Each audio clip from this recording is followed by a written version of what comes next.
So we're gonna get into painting. We're gonna continue this painting right here. This painting is actually a paint over, and I really wanted to get myself to explore boundaries of painting over something. Because one interesting thing that happens when you paint over something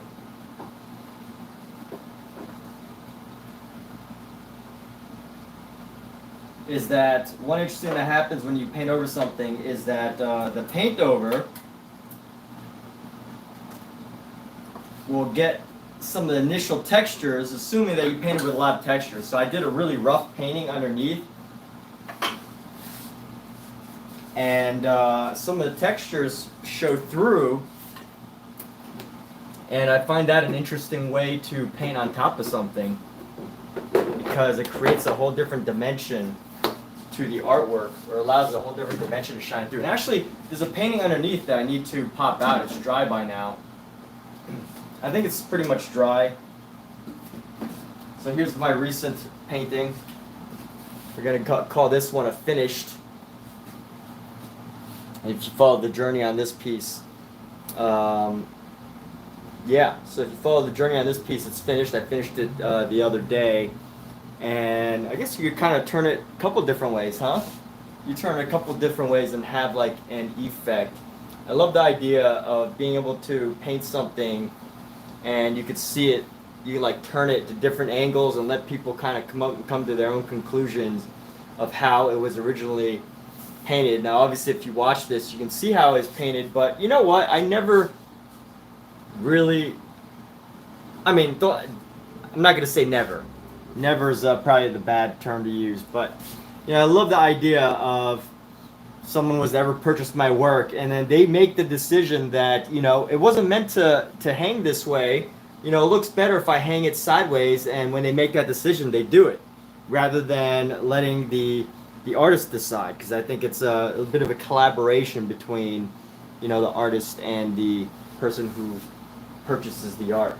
So just a little fun thought there, but I'm going to go ahead here, put my art down. And ATG says, you're dating a shy girl and you need some combo starters for FaceTimes. You know what? Instead of combo starters, let's just try this.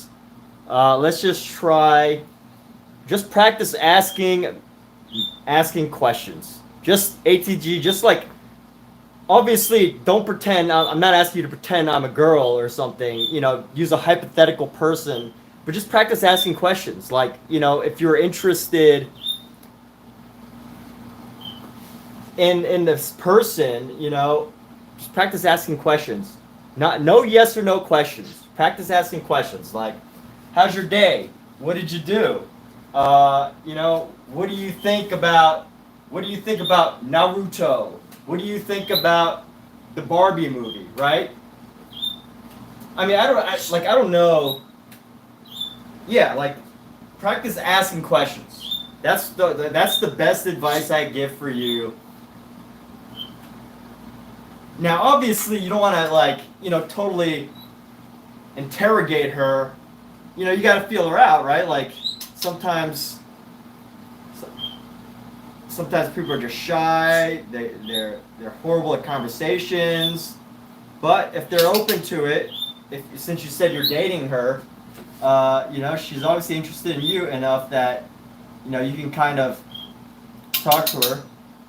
I don't know like what you did, how you chatted initially, but that's really the best advice I could give.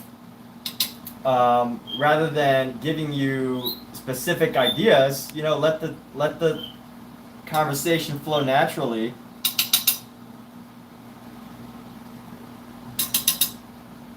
And just talk, find stuff to be interested in.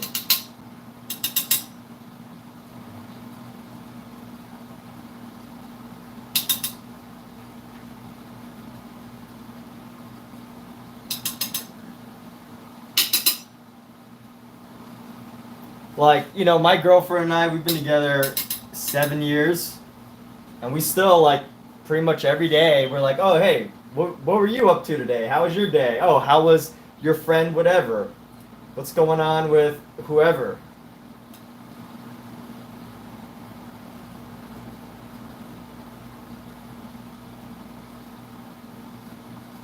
So obviously, you know, it helps if you both have lives that are interesting enough, but yeah, be okay just like asking questions. Like come up with like 10 questions. 10 questions that you could ask someone, and that's your conversation starter.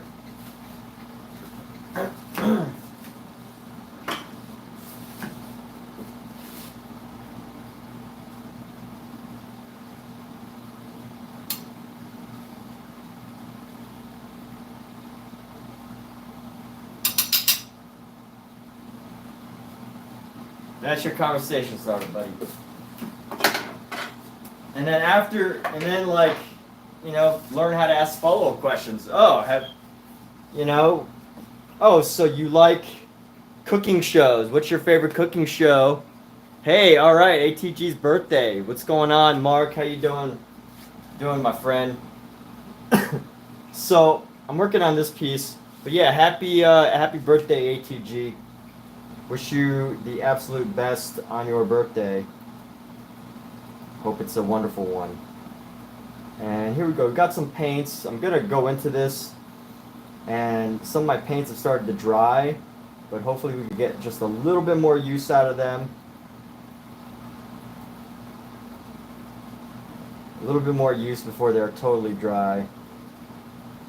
And what I'm gonna do with them right now is just paint into these spaces here.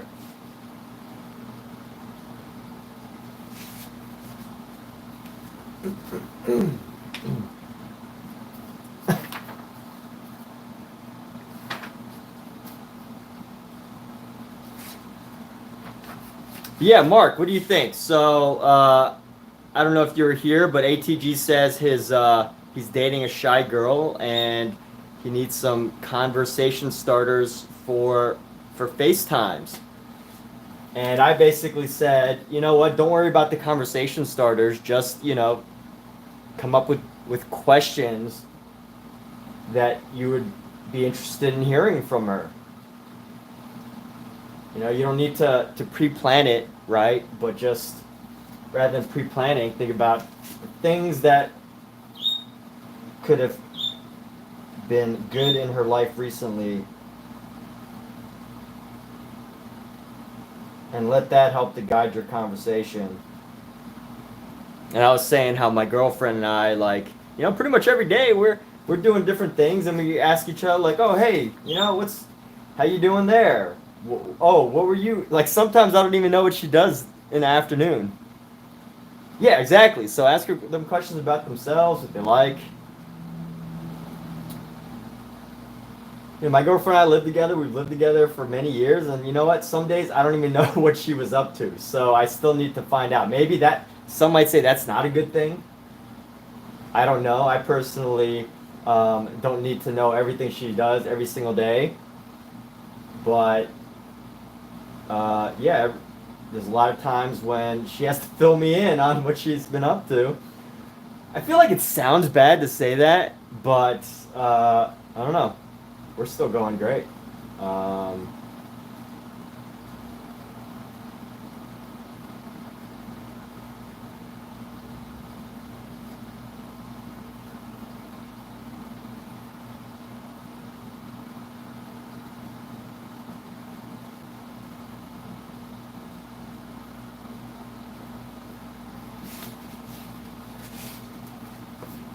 Yeah, that's really the best advice any guy can know, because like no guy,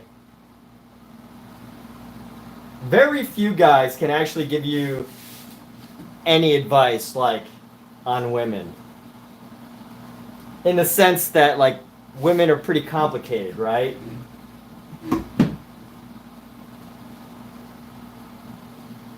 So the only true thing you can really do that pretty much works once you're in a relationship is, learn how to be interested in them and what they're doing, in her day, what she's been up to, how her life is, how's her family, my girlfriend's got daughters, so I ask, they keep in touch, and I like to know how they're up to. She loves talking about her daughters.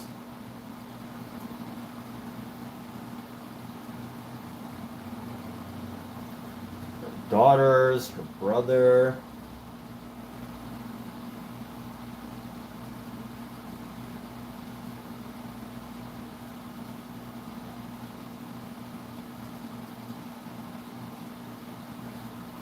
I should just pull out some more green here. Got this phthalo green.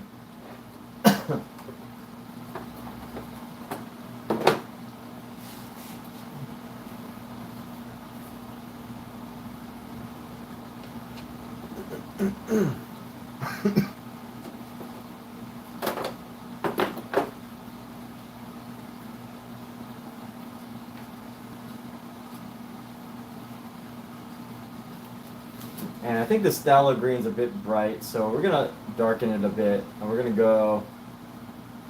gonna start to paint in some lighter spaces around here.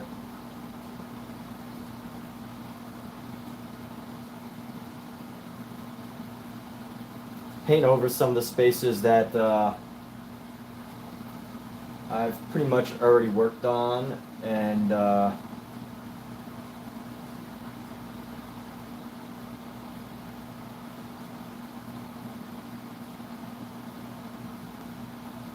yeah, so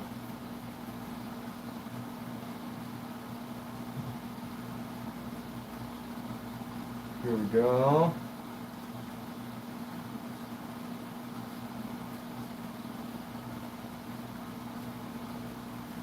And yeah, be curious, be interested.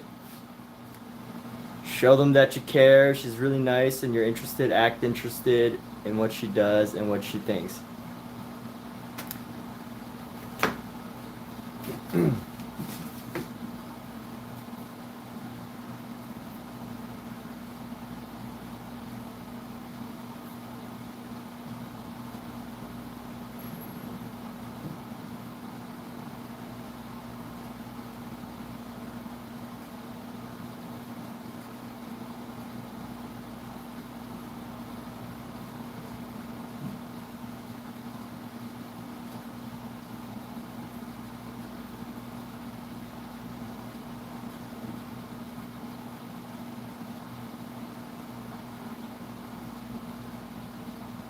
But also, here's the thing about shy girls, too. And I'm saying this from an experience of not necessarily dating shy women, but more so just, knowing a lot of women who may be more reserved or whatever. But be prepared to, ask questions, but sometimes shy girls, they might not feel comfortable doing all the talking initially until you finally find that one thing that they absolutely can just go on and on about, right? And that's maybe not even like shy people. Like sometimes people just don't like to talk until you hit a note that maybe you both share like the same you both like sports or the same artist and whatever, but be prepared to just talk about stuff you like too, and be able to expand on that enough that you can give her the room to open up herself. Like you still gotta feel that out. And, that comes from just knowing yourself, what your interests are.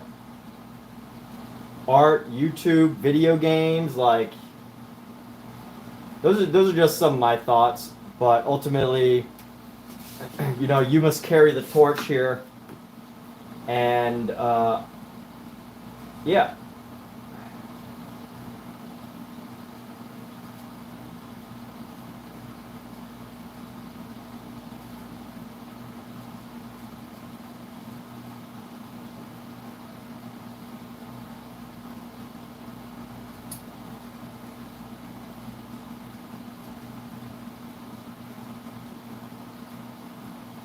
So for this painting, I'm just building up the colors. And I'm gonna go into the ears right now, add some detail into these ears.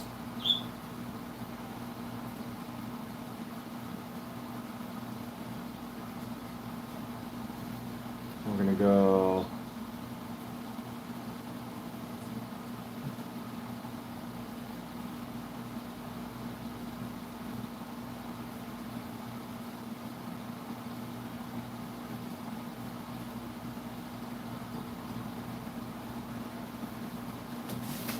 yeah, I wish you the best of that. When's your next FaceTime conversation, ATG? Oh, you got plans? All right, cool. Hey, take care. Thanks so much.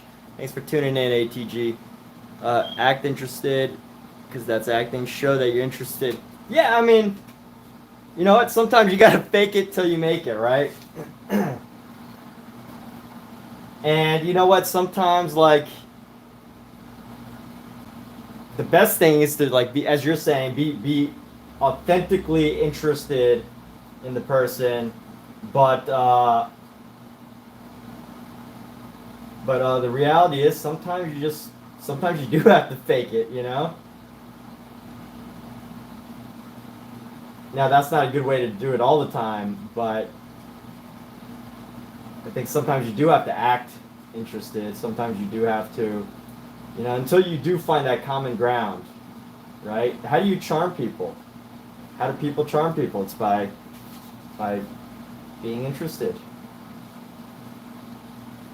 They act interested.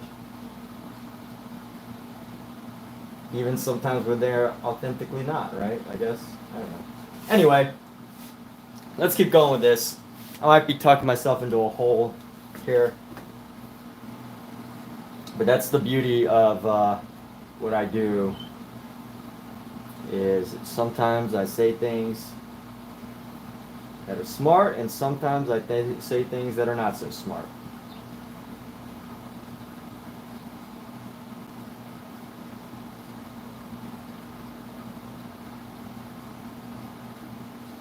Okay, so continuing on with building these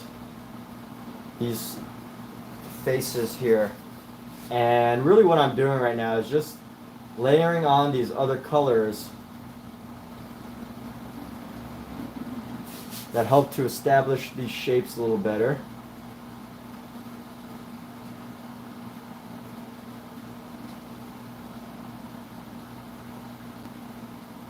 That's going to help create a separation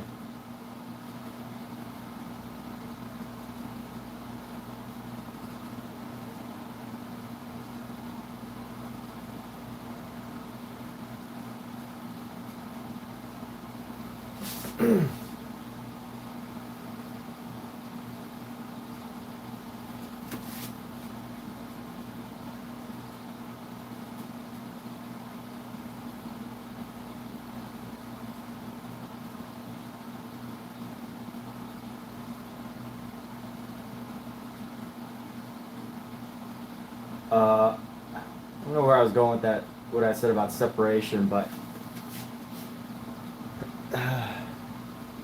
anyways, let's see. So adding in these colors, this like extra layer on top, layering some brighter colors on top of the darker colors.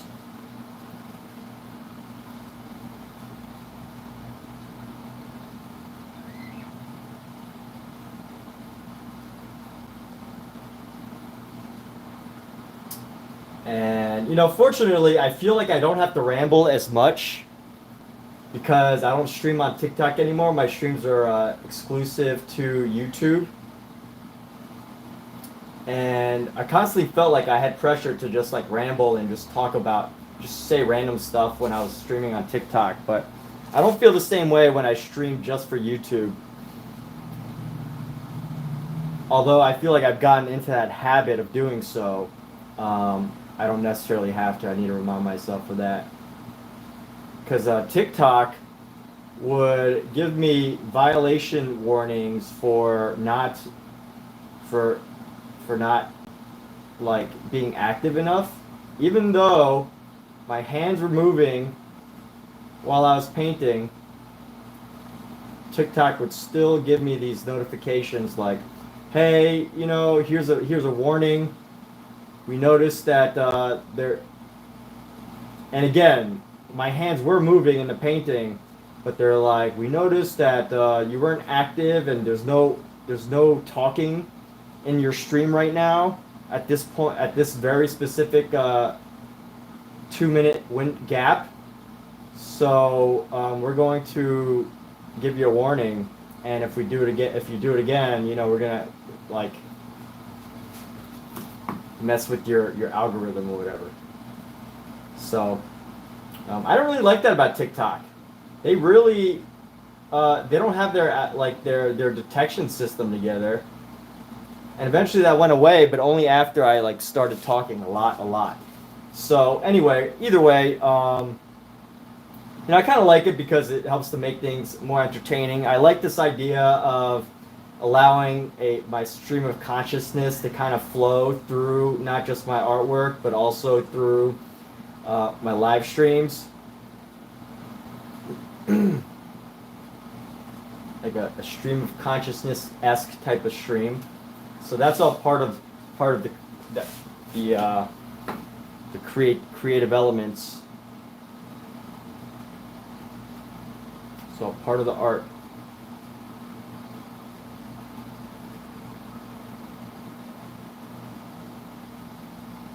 And here we go. So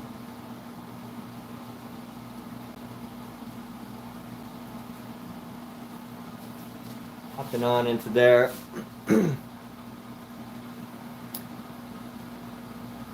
And yes, these are baby heads. These are baby head sculptures. We're doing these, except these were drawn, but I'm gonna paint them. I think this is kind of symbolic. A woman dreaming of babies. That might be the name that I call it. Woman dreams of babies. Nice complementary colors. Thank you, Mark.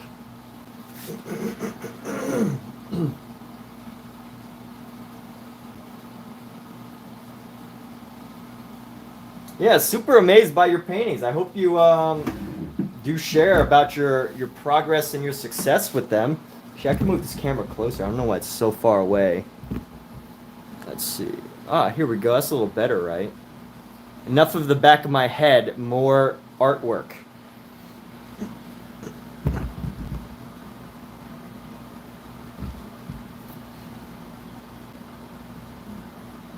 There we go. More artwork, less back ahead.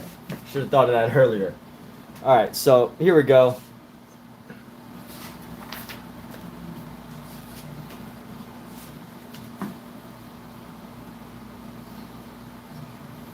I'm going to go into this right here.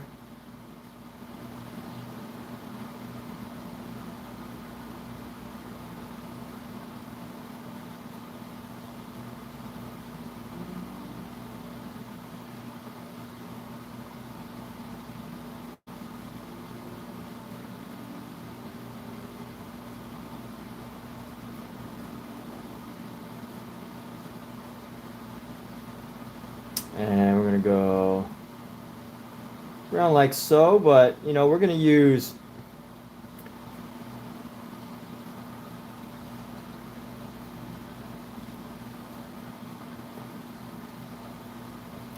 these brush strokes.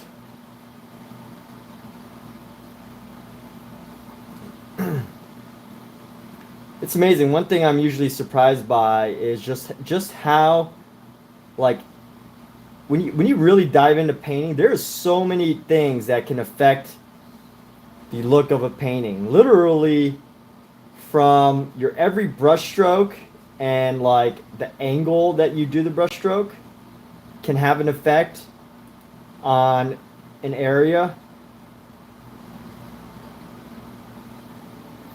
And that's still quite interesting to me to know how just a single brush stroke can affect the look of a painting. Now obviously depending on how much you have going on your piece may or may not affect the whole piece, but like if you do an entire artwork with just one type of brush stroke, like say just like a horizontal, like a just brush strokes like these, just like quick little brush strokes, it can totally bring together a piece or create other effects that you may or may not want, because the light, I guess, just shines on the ridges a little bit differently, and it's really interesting to see.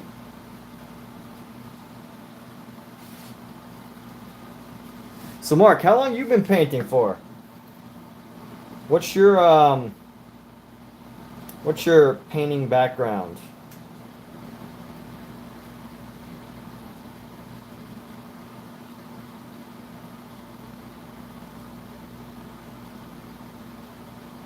And given the type of work you do, how do you feel my live streams contribute to how you feel about the arts?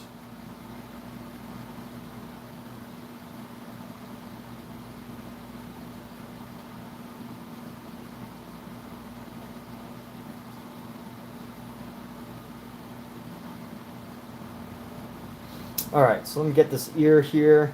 I'm gonna do the ear with a highlight just cause. So this is gonna go right around the top of the eye.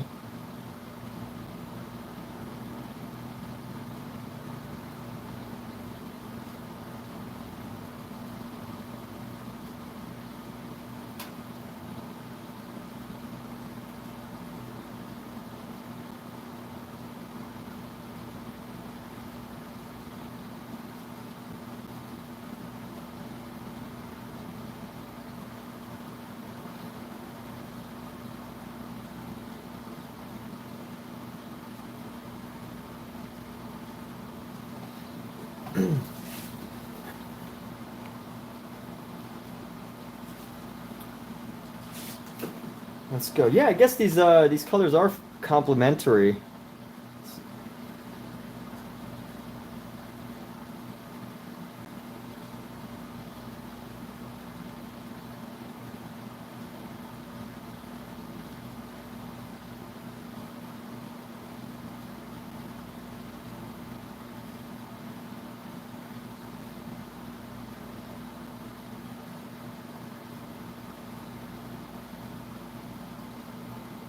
And here's what we do. We're going to keep going into this, and let's just keep using these brush strokes. Now, I know a lot of people probably do brush strokes a little differently, but I love what the Impressionists and Post-Impressionists taught and how they use like very similar brush strokes in groupings. If you ever look at Vincent van Gogh's paintings, I think my biggest takeaway ever from Vincent, just observing his work, is how just similar brush strokes grouped together can have a huge effect on the lighting and the transformation of a painting and how it looks. And that's what we're working on right now. Just, instead of doing like what most, I think what is the most accepted practice is basically kind of like doing a very blended style.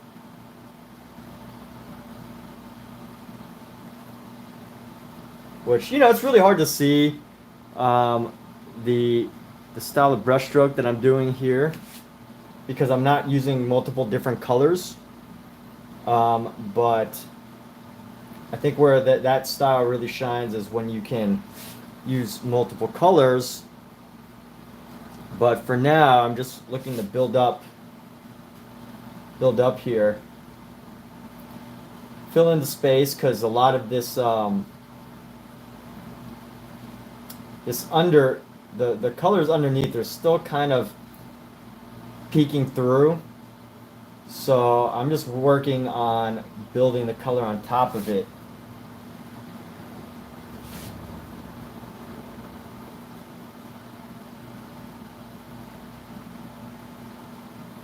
I think once I find my flow, I'm going to be able to, once we find a good flow of all of this paint, we're going to be able to have more fun with this piece.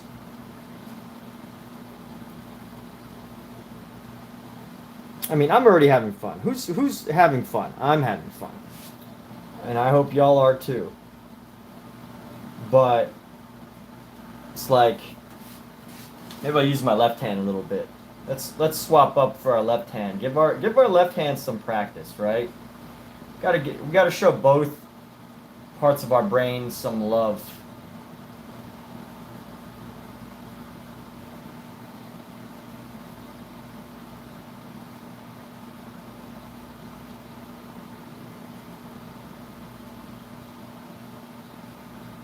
Here we go.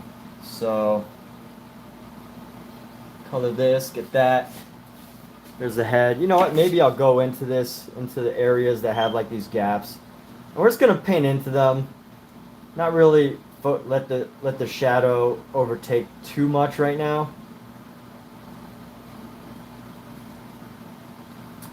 One interesting thing about the illusion of painting is just how much impact the bottom of the painting, the under Toxic Quesadilla. That looks like a familiar name that I haven't seen in like months and months. Like my stream because I interact with my viewers. Too bad the beginners get more views than good artists, but that's YouTube. Yeah. Yeah, well, maybe one day. One day. Maybe one day I will be interesting enough to get more of an audience. But thank you, Mark, for sharing your thoughts. But it's amazing you're here a few months ago. Hey, Mark, you just finished a painting? What kind of painting, dude? What'd you just finish? Is it a current magnum opus with future coming, or how would you describe this painting?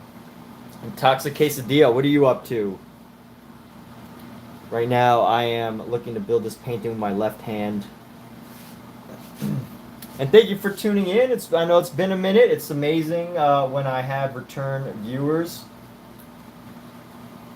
I've really changed up my my stream a bit because I was streaming vertically, and you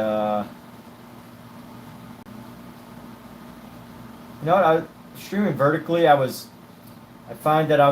I did that mostly because I was streaming on multiple platforms, and on multiple platforms it's much easier to just stream vertically.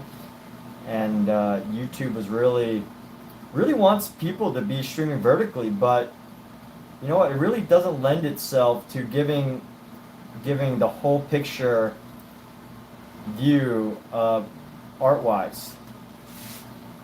So an entire picture view art-wise. And yeah, so I think I try to do my best to show as much as I can, and it's really actually hard to fit this in this wide screen. So I guess I could kind of have it right here, right? Yeah, that might be a little better. But I also like to chat and pop in and say hello. You know what I mean? Isn't that nice? Isn't it nice for people to just say what's up? The Toxic Quesadilla, what's going on? Feel free to share the latest and greatest in the world of the Toxic Quesadilla.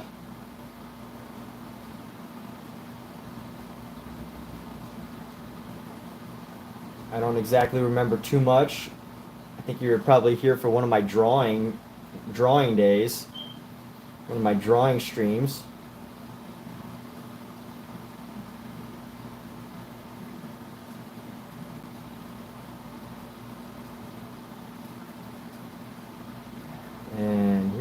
So one right there, one line.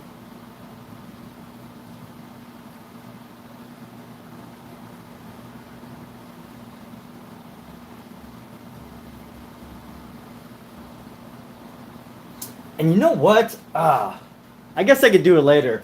But I was thinking I should probably have used like a orange for this, or a yellow on top of the green so that could highlight the green. Something's been drawing me to this like teal color. Maybe it's a sign. One of my other paintings was like a teal, and I'm kind of like upset now because I don't want to do the same colors over and over. I want to explore it. I want to explore. When I say upset, I'm not like distraught, right? Like I'm not grieving, but I'm annoyed at the fact that I wanted a different color. I wanted to do something different, is what my goal was. But somehow the colors are still coming the same. So I guess, I'll just have to explore at some point in the future of this piece. Somewhere along the way, I will change things up that will give it the extra pop.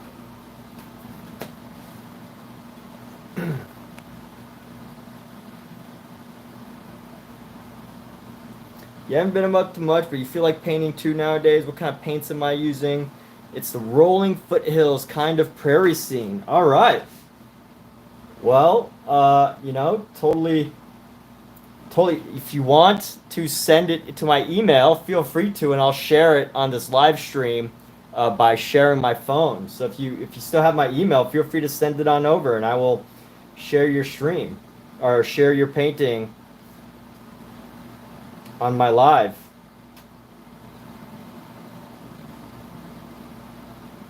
Or on this live, I should say. And here we go. So we got this, and getting these eyes down here. So toxic quesadilla. You said something, and I read it, but I totally forgot. You're not up to, but you feel like painting. Hey, that's great. That's great. Yes.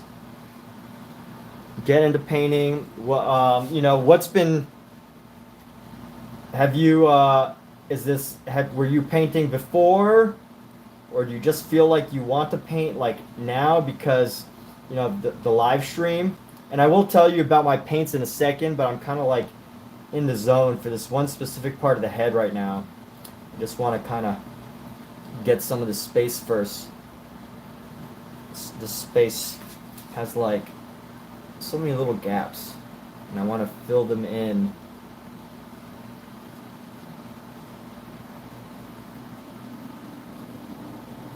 I want to at least get the ear. Let me at least get the ear, and then I'll talk about some of the paints that I use. So these are oil paints, but I'll go ahead and share more specifics here in a moment once I get this ear down.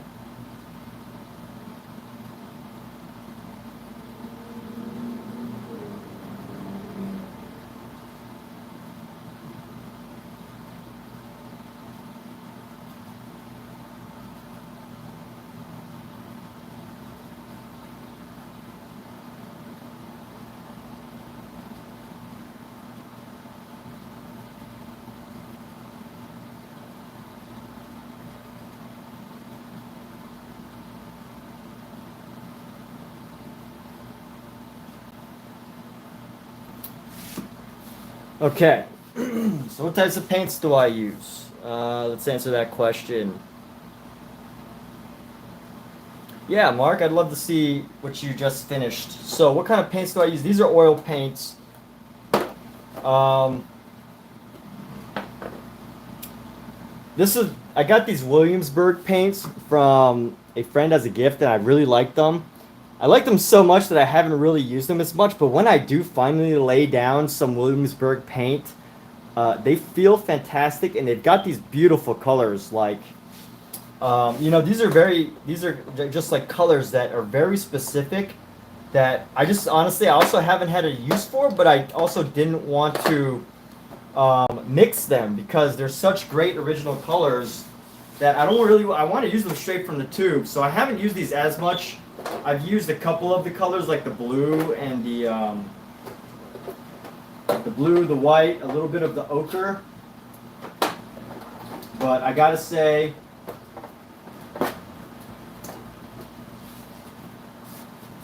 like these tubes of Williamsburg paints, like I just love this blue that they have. It's this like perfect sky, they call it King's blue, but it's like this perfect sky blue, perfect like baby blue. But like it's such a great color that, and these are actually pretty expensive paints, you know, individually. But it's such a great color that I just haven't like had a use for it yet. I have used this, well, I guess I did use a little bit, but it creates a beautiful blue sky color. This orange is pretty good, and our Italian lemon ochre. Like these are some very unique colors that Williamsburg makes. That I use it in such small amounts. At some point, I'll probably use them up, but you know, for now, I usually like to just like mix a lot of colors, and these are just great colors on their own. That you know, it's more. I'm a little bit more precious with them. Also because it's a gift, so I feel like, you know, I'm a bit more precious with them. Now, some paints that I really like to use, that I use a lot of, so I use a lot of Van Gogh. I use a lot of Van Gogh colors, Van Gogh, as most people know them. So I use a lot of Van Gogh brown, or these colors, Van Gogh paints. There was like a clearance sale, and I got like five or six packs. I got like 5 or 6 packs of these. They come with 9 colors, but all pretty much standard colors, right? Like black, of course. So I have like 9 tubes of like black and white, or 5 tubes of black and white. And I was looking at this part on the screen, and it kind of looked weird with the green in the center. So I want to paint over it real quick before I go into more paint descriptions.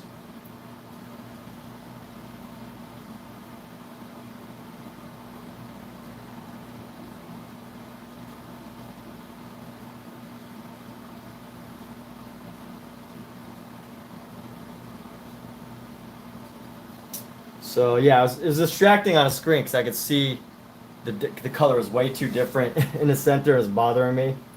But yeah, so this is probably some of my favorite paint as far as like large scale use. They give great colors. Individually, these colors don't really fit. I feel they don't really like fit into like you have to mix these colors. Like that's what I was trying to say, is that individually these colors feel a little bit off. Not off in a bad way, just like they don't feel like super, like really natural. So I have to spend a lot of time mixing these colors, but what's great is they're affordable. They give some great vibrant colors, and you know what? You don't mind using a lot. So I use a lot of Van Gogh colors. And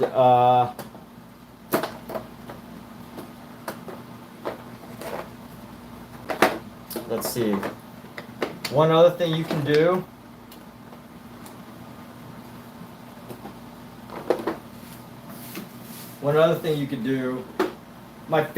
Some of my favorite as far as texture goes. Some of my favorite as far as texture goes is Georgian oils. So Georgian by Dale Rowney. One thing I love about this is the texture. It is like the consistency of these are just absolutely amazing. Like straight out of the tube, the consistency is like, I'm not gonna say perfect. Nothing's perfect. But it just like once you just start laying it down on a canvas, like you could feel, depending on how like sensitive your kinesthetic, you know, your sense of touch is, like once you place the brush and you start like laying it down, just once it's out of the tube, like some paints come out of the tube and they're kind of thick, kind of dry, and you know it just doesn't roll smoothly, and you can kind of feel it. But whatever, for whatever reason, the Dale Rowney, these paints, whatever they do, the consistency is great. And it's great because you can also find these at Michael's. So if you ever just need a paint kit set and you want like a good paint set, but this is mostly for consistency. If you're very tactile, colors are pretty good too. But I would say the colors are pretty standard. Kind of paints am I using? So the other alternatives are. I mean, I'll share my other ones real quick.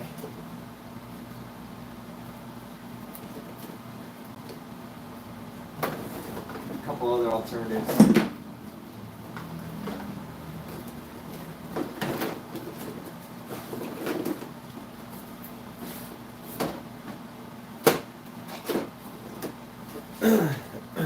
So, I use a lot of like Winsor & Newton.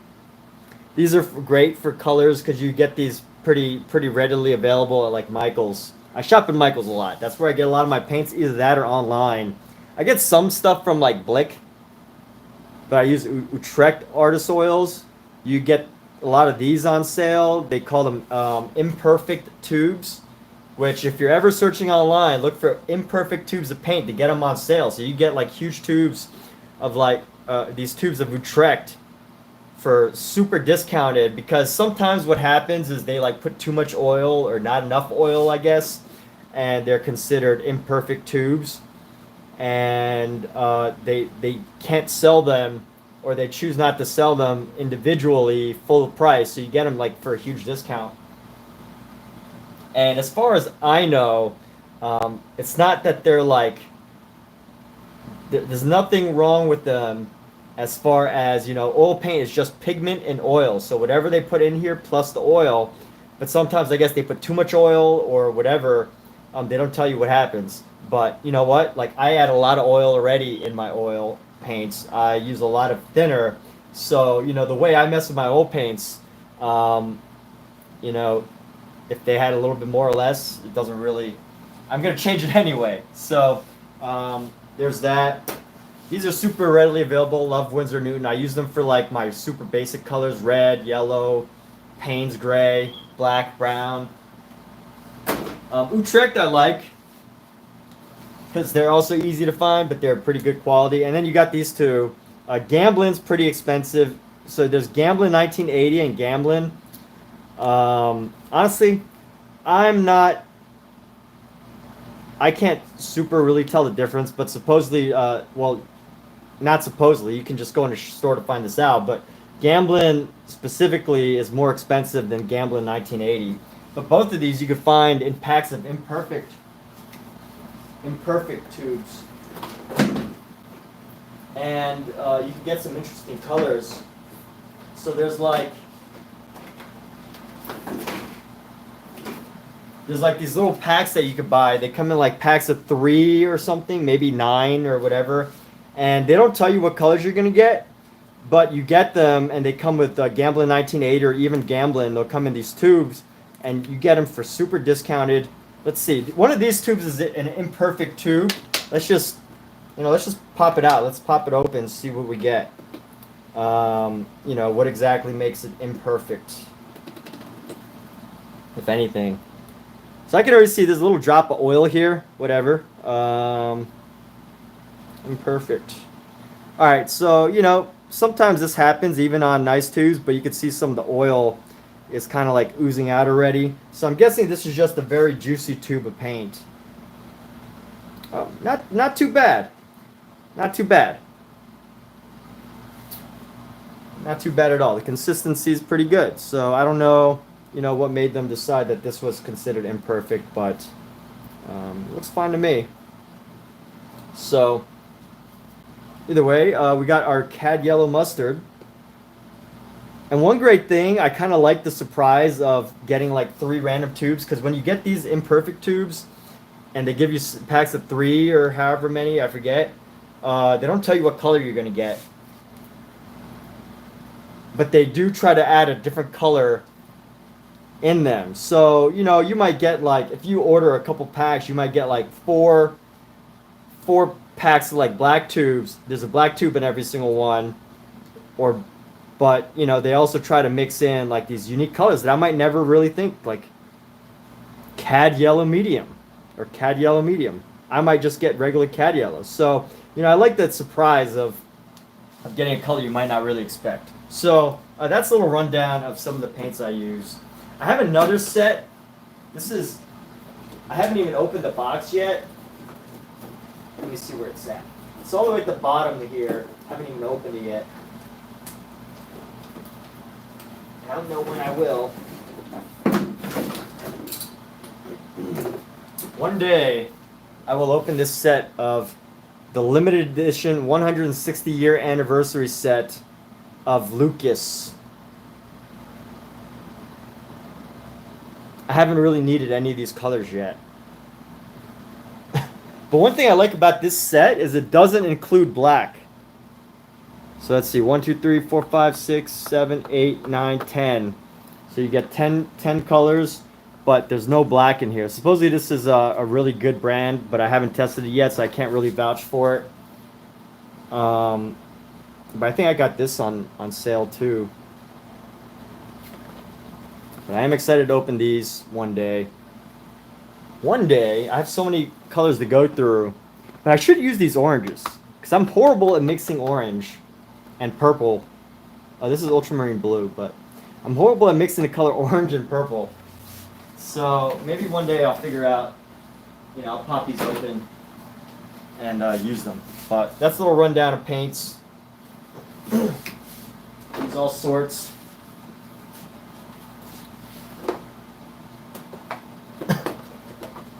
Yeah, I think some paints are worth just to buy it for the texture. But like with anything, you know, it's an investment. And I probably bought more paints than I can use in a single year. But it's one thing, like once you get into painting, you're like, oh, I need this color, I need that color. Or I bought this kit, but I used up all the yellows, so I should probably just buy a huge pack of yellow. Or like this huge, you know, 2 tubes of white. And suddenly, before you know it, you're just inundated with paint. But enough with that. Let's take a look at Mark's paint. Let's take a look. Let's take a look at some paintings. M. Graham Vibrant. M. Graham. Is that a paint? Is that a paint set? Set of paints?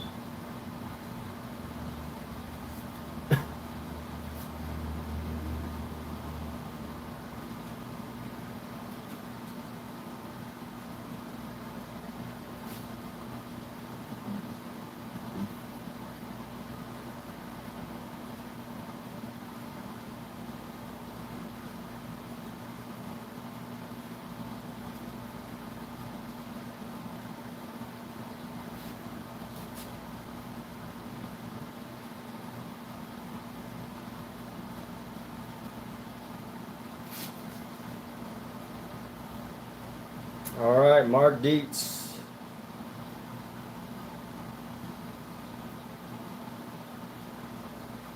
Oh, look at this beautiful painting by Mark Dietz. My goodness. So the color on the screen kind of makes it a bit more pink. But dude, Mark's quite an amazing landscape painter. Look at that. Wow. Mr. Mark Dietz. Look at that. Let's zoom in a bit and just look at the amazing variety of marks in this painting. Yeah, just love the how, you know, this transition of detail, you know, from the front to this like colorful background. That's like, it's very like watercolor-esque. I don't know what this is painted with, but you know, I love how it's like watercolor-esque, but you let color do the work of making it interesting rather than, you know, overpainting the detail in the background. You use just color alone, and you know, you got the detail in the front, but just love that. Let's see, what else? Let's see.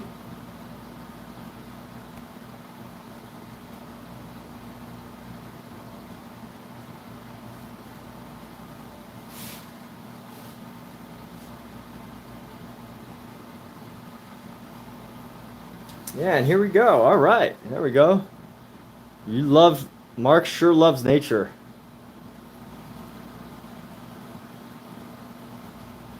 But yeah, this is fantastic.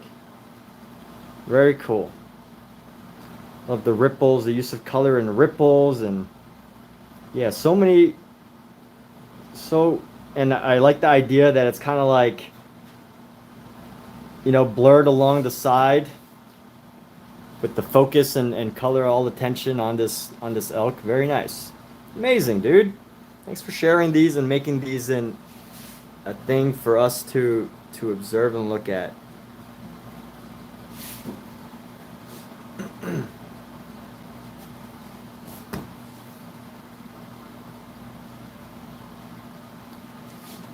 All right, so what's going on here? Let's go here. Let's go down here.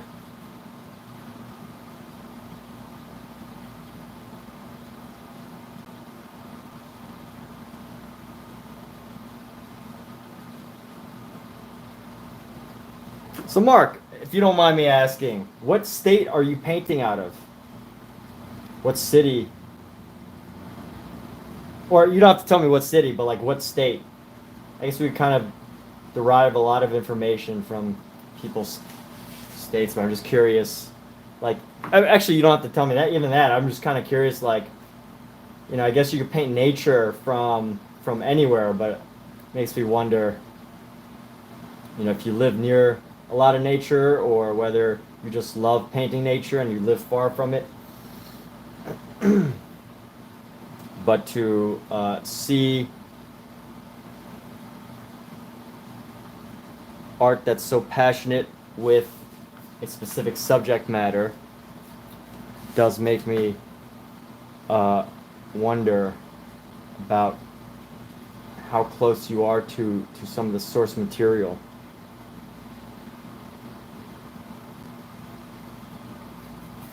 So here we go. We got this head. We're going to paint this head down.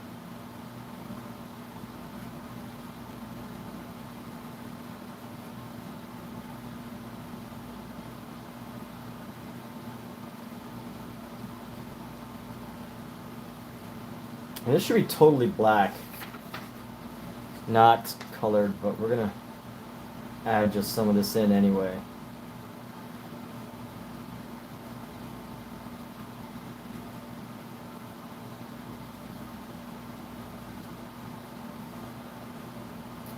So I definitely want to keep it pretty rugged as far as the painting goes. We've got this green, so let's go. Got this green on our brush. Babies have really awkwardly shaped heads, so I'm gonna keep some of this design right here.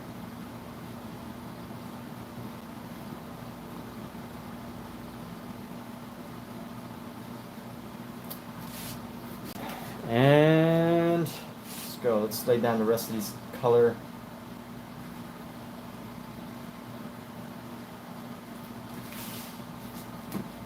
So Mark, what materials are they made from? Are you selling those as prints? Limited edition prints?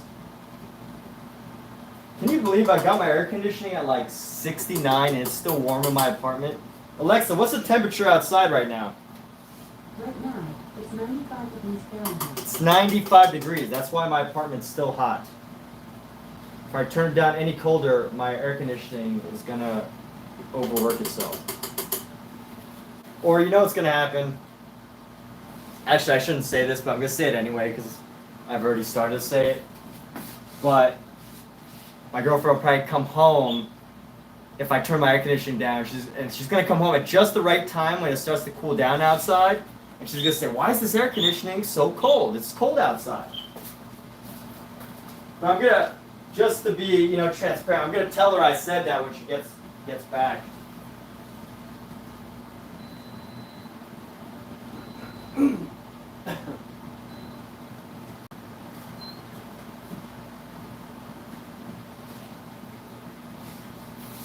But I just want to thank the thank the spirits that I have air conditioning. I know there are some people who are struggling in life right now who have no air conditioning. And that is horrible. So I am very grateful that I do have air conditioning. Let's get some of this blue here.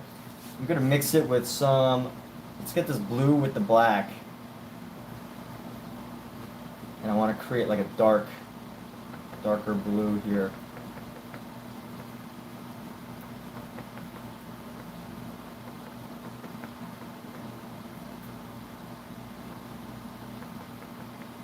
Let's kind of put this into some of our dark spaces. So there we go. We're gonna go all in with our shadow, our darkest shadows.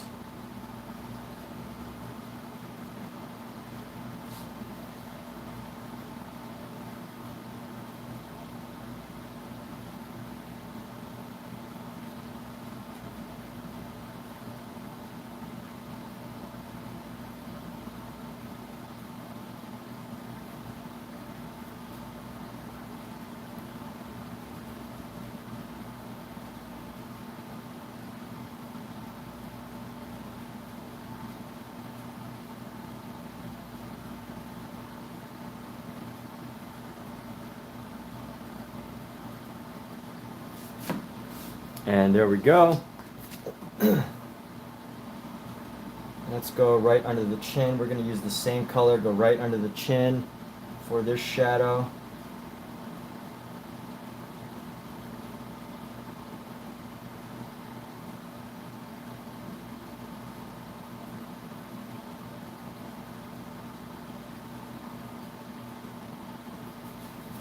Yeah, I could totally see your artwork, Mark, on like postcards. I feel like you, oh, Calgary, that's in Canada. Yeah, I feel like I, your work is definitely stuff I feel like I've seen um, on a postcard or something. Like, you got to be on some Canadian postcards if you're not already. Like, my girlfriend loves stuff like that.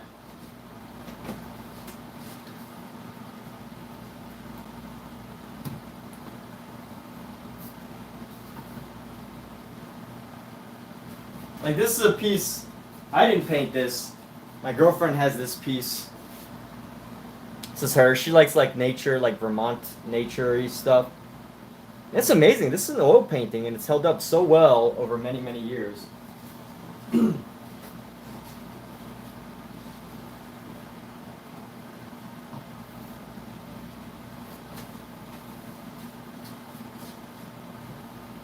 Or maybe like not even postcards, but like anything, you know?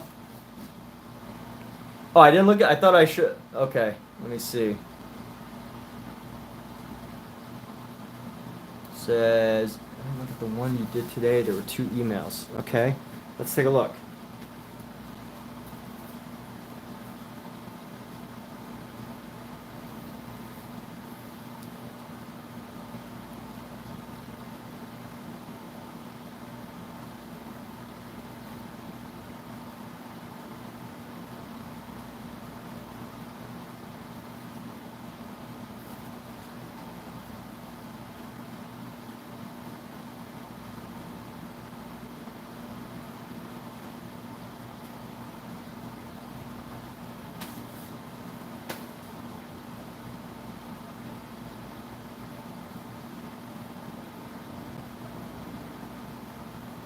All right, is this what you mean by rolling hills?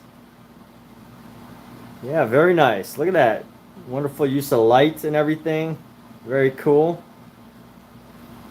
A lot of fun. Like, it looks like you had a lot of fun making this bottom part right here.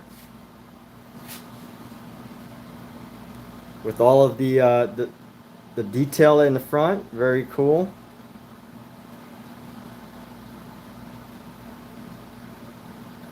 And let's see.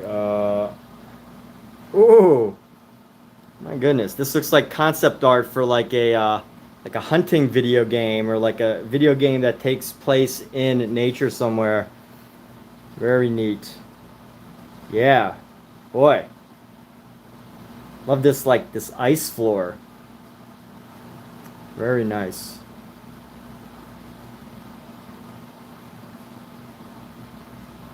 You can definitely tell you got a love for nature. Trying to show it in a way that doesn't totally worth looking at.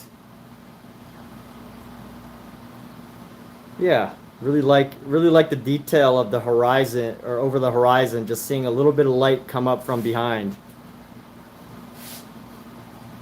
Good stuff, dude. Wow. Very cool. And little cabin. Very Van Gogh-esque cabin, you know. Vincent, if you ever look at a lot of his landscape work, there's almost always like just a random building, like especially in his early works. I think in his later works he painted bigger buildings, but in his early works there's like always a little cabin in the background. Just a little cabin just chilling in the background somewhere. We're gonna go right here. Let's go into this mouth area.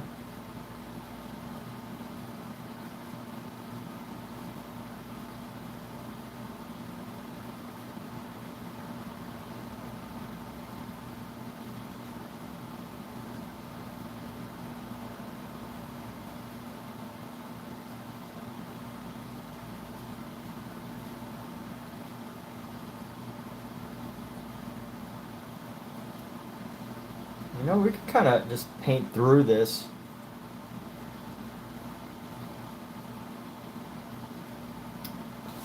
So, very amazing work, Mark. And thank you for sharing those.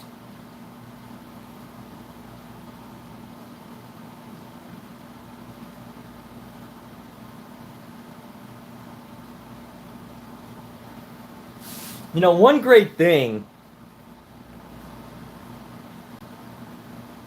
Oh no, she didn't paint those. Those are just pieces she collected. I was just sharing them because I was sharing that we have like landscape art in this apartment. But dude, Mark, you gotta like, I don't know if you've ever thought about making a YouTube channel, but you know what? The problem that I've always had The problem that I've always had with making a YouTube channel is that I never got a niche. Like, you know, when I first started my YouTube channel, how I actually grew was just making product reviews. And I would review like all these different products. But that really doesn't help you like establish yourself as an expert unless, you know, you're like, hey, I only review food, or I only review technology products, or I only review paint products, but I don't even do that. And, you know, I find this as a challenge now when people ask me, oh, so what do you paint? And I'm like, I'm a variety painter. You know, I have no specific thing. I don't really, you know, want to teach painting. And, you know, what's great about your work, if you ever do decide to get a YouTube channel, you could probably do very, very, very well, because YouTube will know exactly who to send you, which is people that are interested in learning how to do landscape painting. And you know what? I know if you had a channel, if that was even something that would cross your mind, that it would probably do very well, man. It would do very well. Because you're good at it and you're very consistent with it. Whereas, you know, I kind of recognize my weakness as a streamer. You know, this is just marketing talk. I'm not talking about art necessarily right now. But, you know, I know my weakness as a streamer is that I don't have a specific thing that I paint every single time. And if I did, I know I could be doing much better, because everything would be like, you know, oh, how to paint portraits, how to paint heads. But, you know, my mind's like all over. But like, if I was a landscape painter, I'd be like, how to paint a beautiful landscape. And then I'd make like another video, how to paint, or watch me as I paint a beautiful elk, or whatever. It's just like, once you get known for that, dude, the world is in the palm of your hand.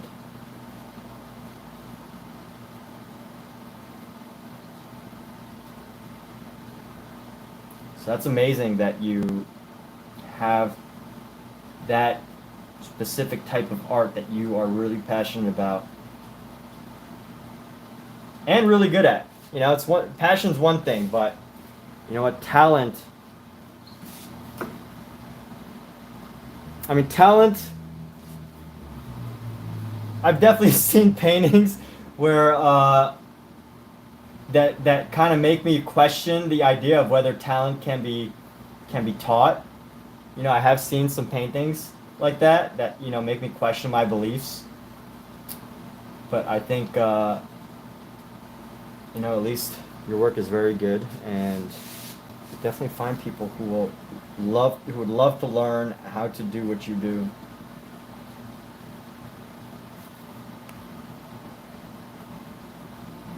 Yeah, getting my girl to vlog, I will definitely get. I have tried to get Kat to vlog.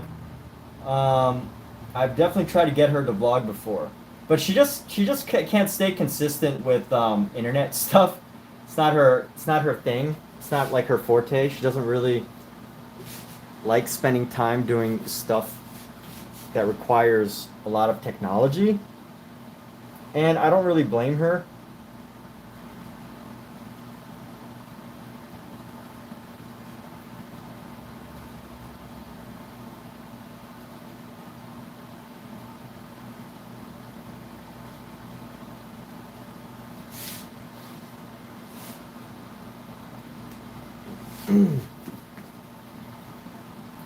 So here we are with this really dark black, and I think go right down into the neck right here.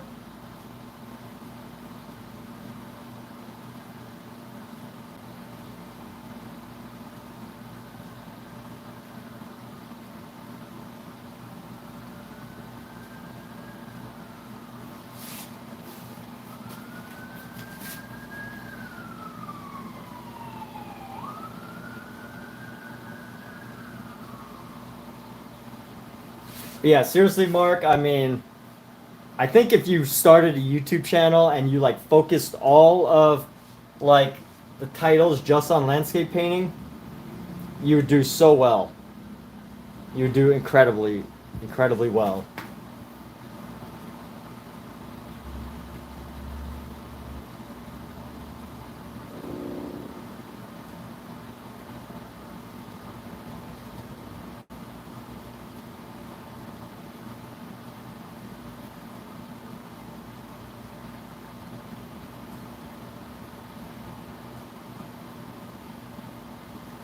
Like there was definitely a time when I was trying to when I was starting a YouTube channel, and I was like, you know, I wish I could like develop a skill or talent that I could like show.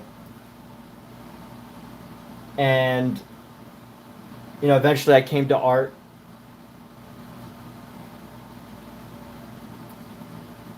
And then, you know, as I was growing my YouTube channel, I was like, I wish I had like a niche, like a specific thing that I absolutely like love to paint. And I think about that sometimes. But I just love to paint so much, and to see that the awesome, the great landscape work that you do, it's like, dude, it is. You are massive potential.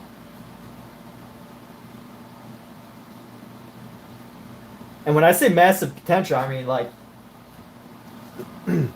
you got the skill. It's not even like you have potential. You are like you already access your potential. I just mean like as far as potential for growing your art as a business online. I think there is massive potential. Like talent potential, you know, I'm sure you already know you got it. You have talent as an artist, but you know, how do you really get that to shine? I mean, I don't know. I mean, I'm sure you've thought about this stuff before. Maybe you've even already had gallery showings. Maybe you're actually a successful artist somewhere in Calgary, and you know, I'm just preaching to the choir. I don't know, but yeah, amazing, very amazing work, dude. Very cool.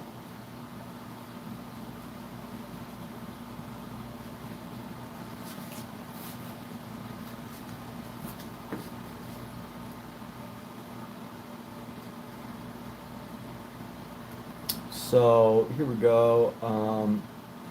Painting in this head area. This head area is kind of funky. I guess like this baby does have kind of a weird head. And you know what? I know that at some point in the future, someone's gonna look at this and be like, "That baby has a weird head." But the baby actually has a weird head in this. He's got like a little Frankenstein head right there. I mean, it doesn't really show up in this other part. I kind of rounded his head out a little bit, but he does have a weird head right there. Right? I'm not wrong. Maybe I could adjust it to make it look less weird, but whoever the artist was that created that cast, I'm gonna blame it on them. And you know what? Just keep this as like an inside joke, right? Why is the baby's head so weird? Well, it's an inside joke. If you don't get it, you got to go study art, right? Let's just leave it at that. Study more art.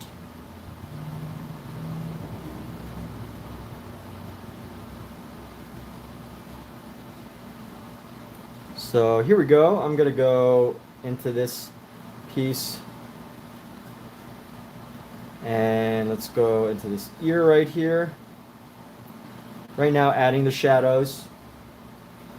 Just ever so slightly. Just being somewhat delicate with shadows right here.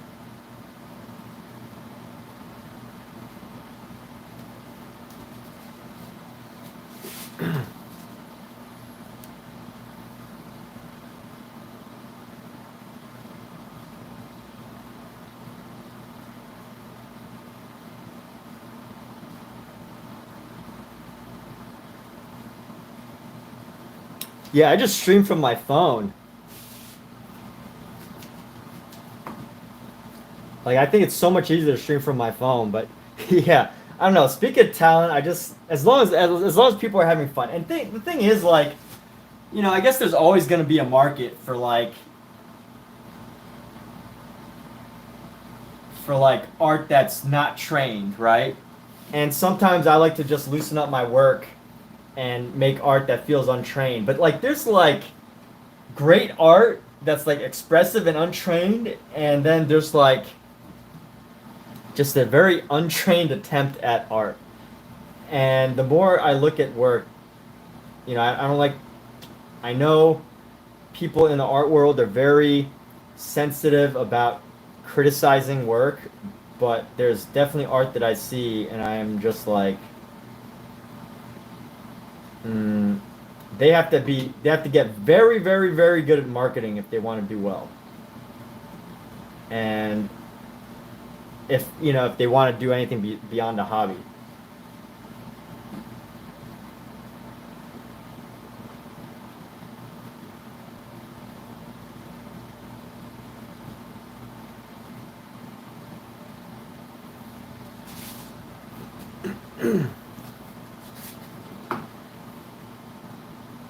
Let's go like right here. I'm gonna go into here, get the shadow.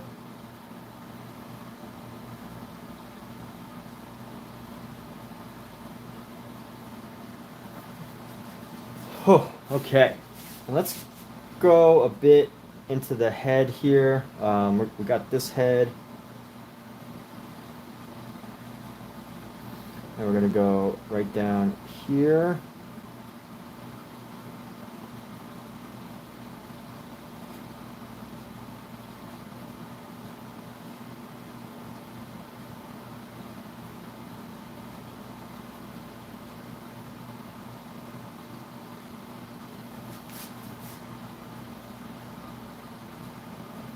And I'm using like basically a very muted dark color. By muted, I mean, I don't really know how to describe it, but my brush has already used up the majority of the paint of this dark color. So I'm using the rest of what's left on this brush to create a really subtle shadow that's not too overpowering. and that helps to blend in some of the areas. This baby has the head of a bulldog. The head of a bulldog.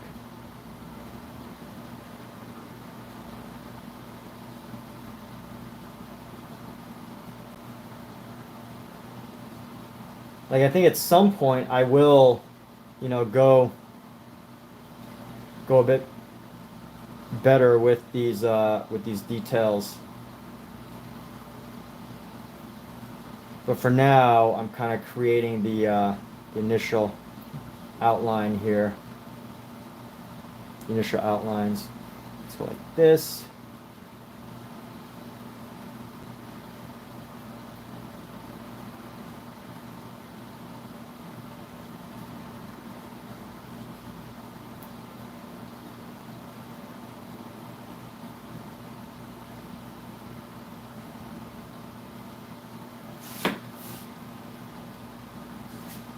And we'll definitely have to work on this. Those shadows are too dark, a little too heavy. It's definitely an alien head there, but you know what? Give it some time. Let the paint dry a little bit, and I'll have some extra opportunities. Yeah. So let's go like this. But at least I've established where those shadows are going to go, so that when I do decide to work on them more in depth, we'll have a guideline.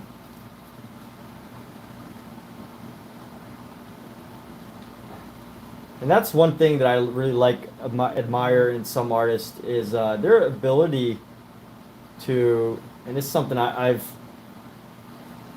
been working on more, is personal goal of mine, creative painting goal of mine, is to explore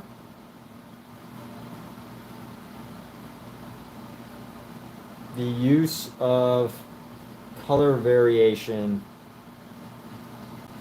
across a space like a face.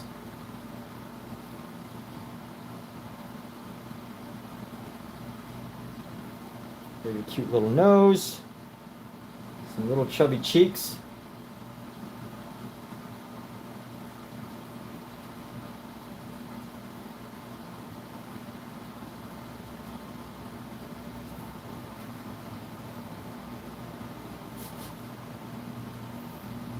And let's get into the ear here. Get some ear details.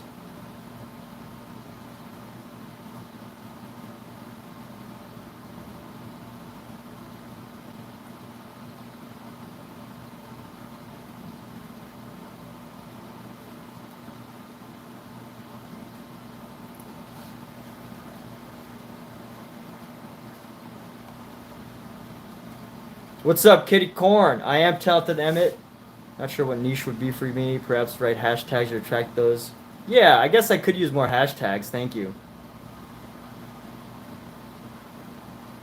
Kitty Corn, what's going on? How's your, how is your, what do you call it? Your,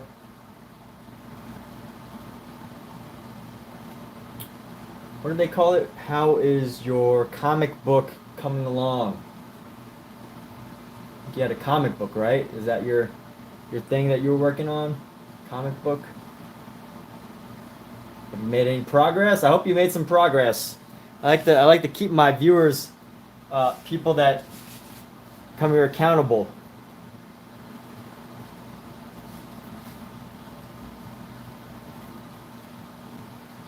So I was saying that the woman is dreaming of babies. Maybe I'm. Oh yeah, that's kind of cool. All right. Yeah, that is a way of creating some symbolist design into the artwork. I guess I could do umbilical cords or something. That'd be kind of funny. That suits my brand a little bit. I could use like little red lines. It's coming good, actually. You just finished your comic book. Wow. All right. Can you tell us more about it? When's the official release date? Um, are you selling it to Marvel?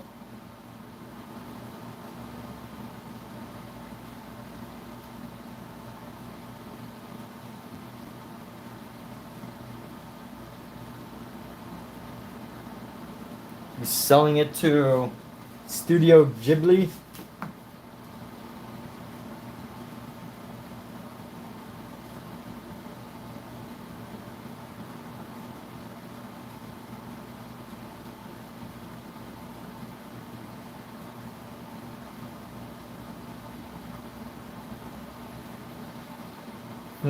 This needs to be brought over a bit more, right into the corner here.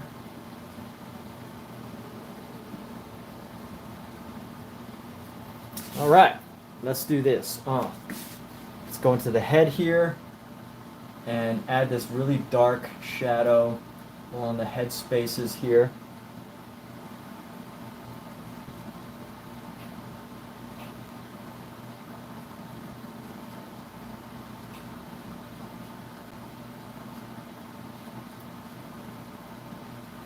See, the neck needs some shadow. So we're gonna go, where do we want this neck to end? Neck is gonna go right here.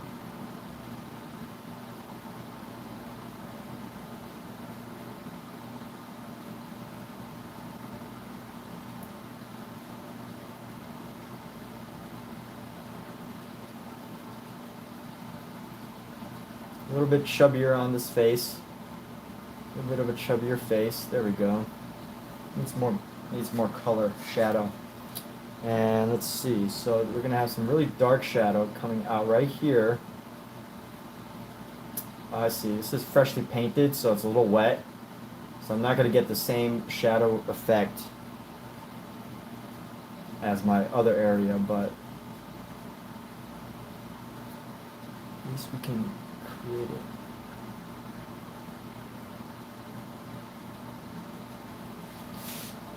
All right. What do we got? Coming good. Oh, you just finished Kitty Corn. You still haven't shared anything you don't want to share? You don't want to tell us about this magnificent creation you just made? Come on now. Or maybe you're just typing it up. I don't know. Maybe you left because you lost the interest after 5 seconds. Just kidding. But let's see. Here we go. We're gonna paint around in the ear here.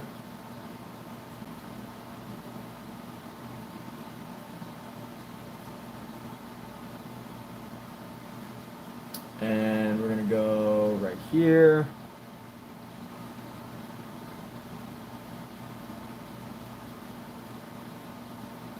This ear's a little funky, but we'll have some time to work it.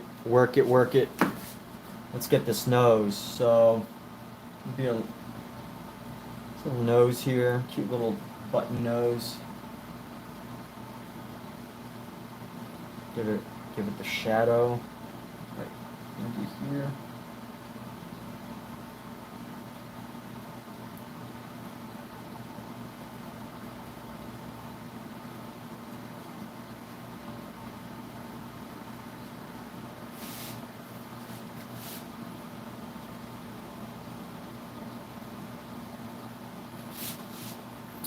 And right here, give it a little shadow.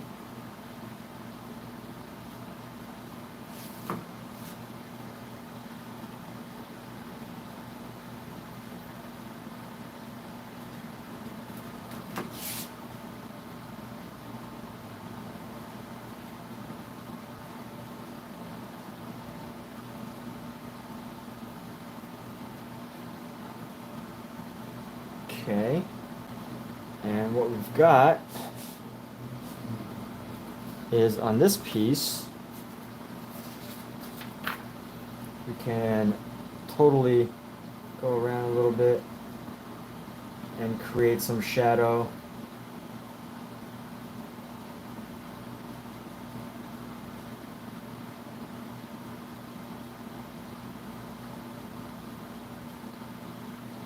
And give a little shadow around the back of the head here.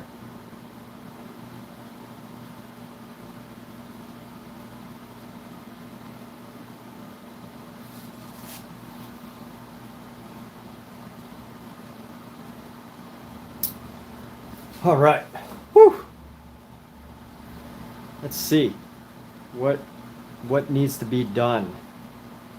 So right into here, right around where the eye is, have some issues. Need to carve it out a little better. Just carving out the space around the eye.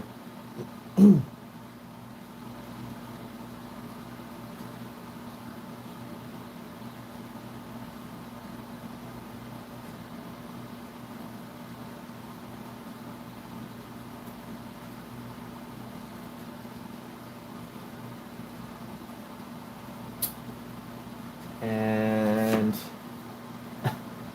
huh.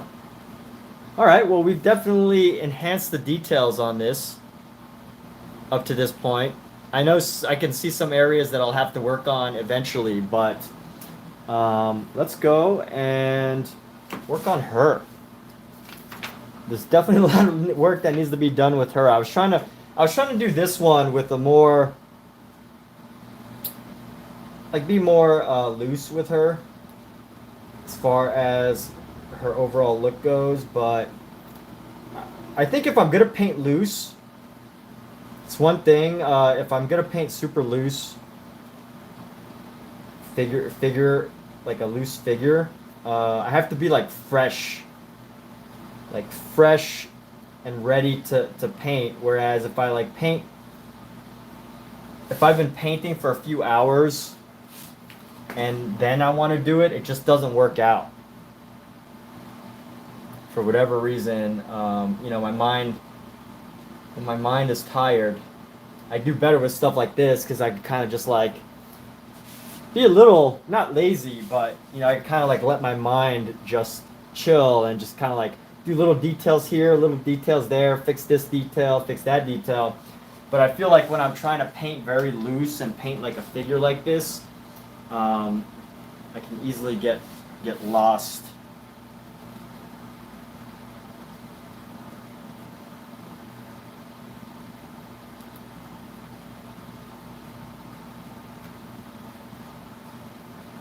So let's go ahead and work on her, shall we? How can we spice things up? I feel like I should have kept that black that I had on this brush and like put it out here on the sides here. Paint is meant to go on the canvas, not wasted in your cleaning supplies. I gotta stick with my own mottos. But let's go. So we've got her incredible detail. I mean, I already have so much of this color that I think is for her hair. So let's keep going around here. I'm gonna go.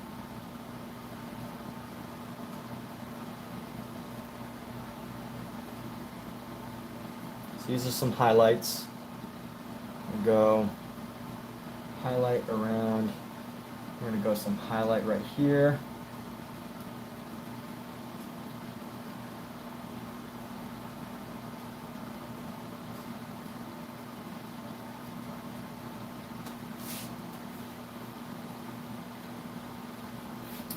And I want to create like a special red for her skin.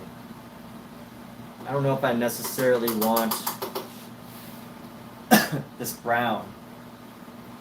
So let's go for let's bring a little bit of red into this yellow that we laid down earlier. This CAD yellow medium.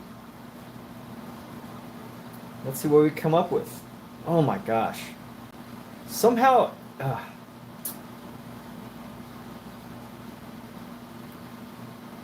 have a hard time mixing just the right red and yellow.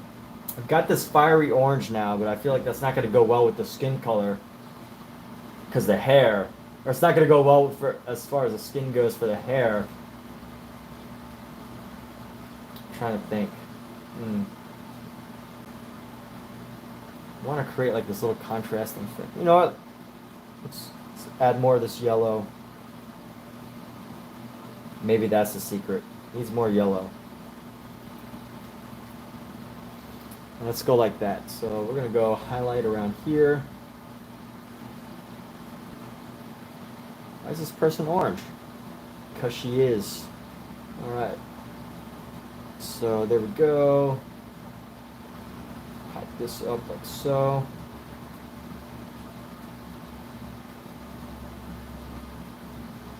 And let's go around.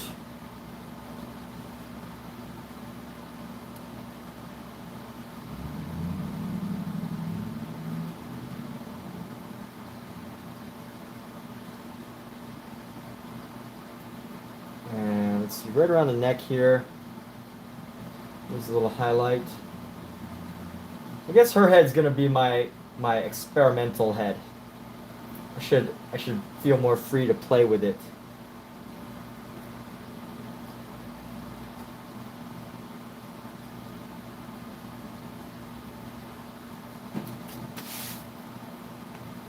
Let's see. Hey, you gotta roll. Hey, take care, Mark. Thanks so much. Thanks so much for tuning in. Really good to see you. Really good to see your artwork, and I look forward to seeing your next piece, hearing about your next piece, dude. See ya later. And here we go. So,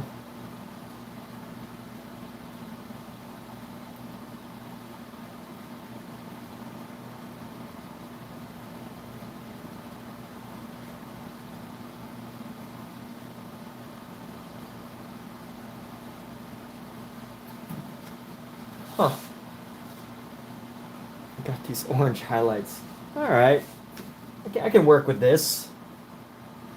Can always adjust it if we need to. But this nose will come right around here.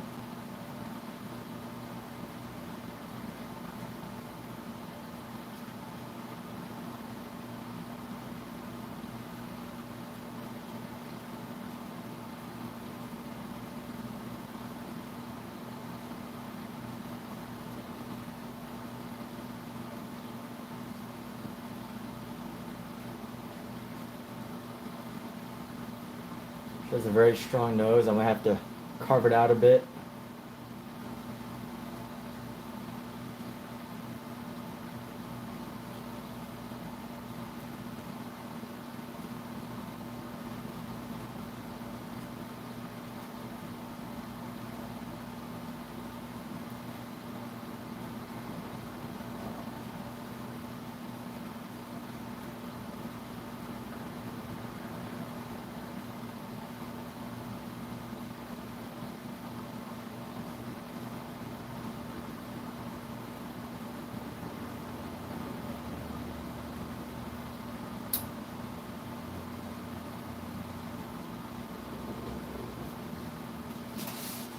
And let's see. Let's keep this going here. I'm going to go right here. Let's just keep going with these colors.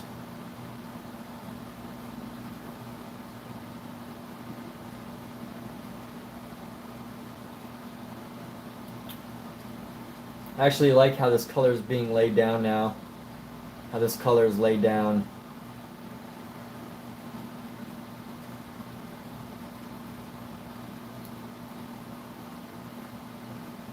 I think that's one thing that they say about the Impressionists. The one thing that they gave is rather than mixing the colors while they're on the palette, the Impressionists really got people to start to lay down colors as they are on the canvas. That's one thing that we can really take from the Impressionists. Or as they mixing colors on the palette versus mixing colors on the canvas.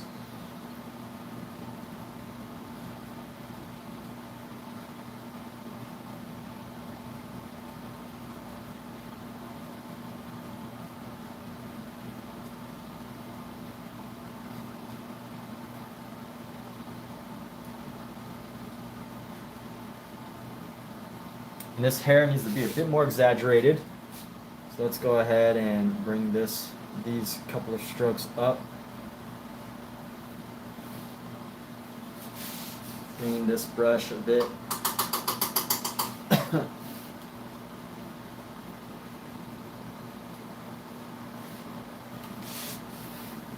And let's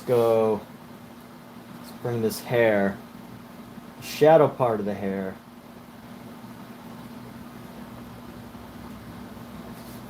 We're going to go around.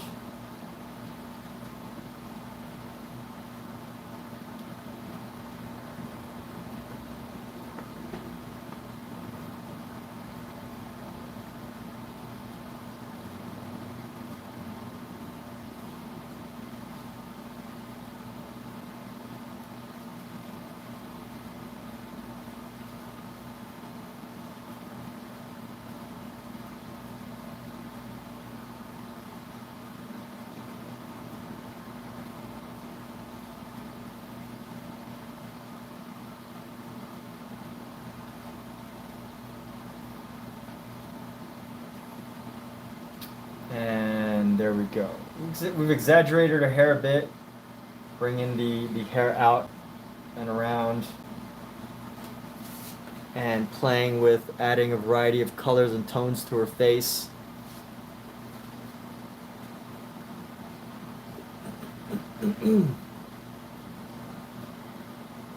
Oh.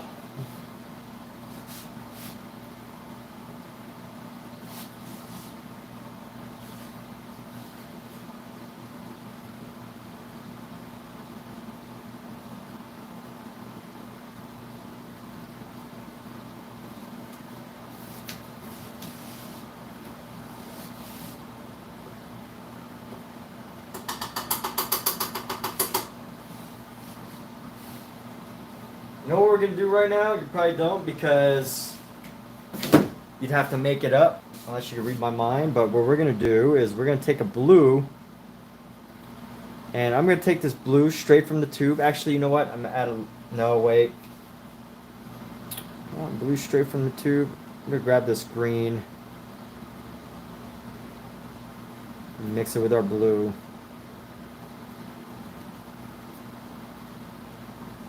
We will create this unique color for the darker areas of the face.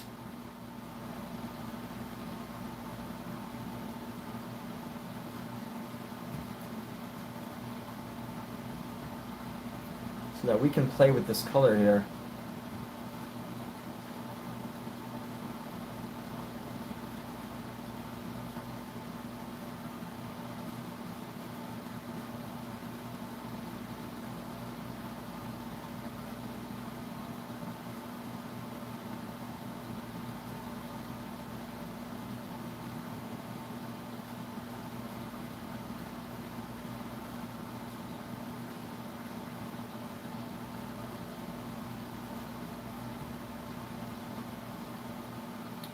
I might want to just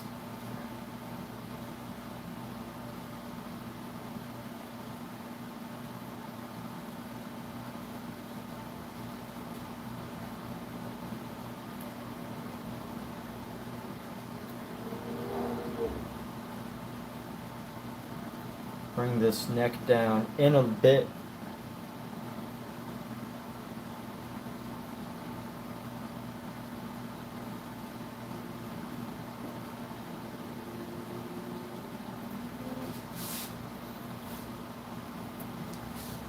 And how are we going to experiment with this? Go right here.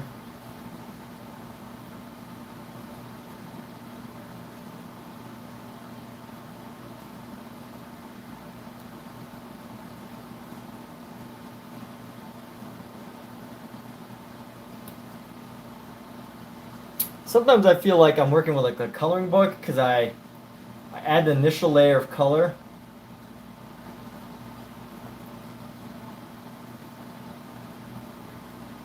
And then I just totally paint right over those colors.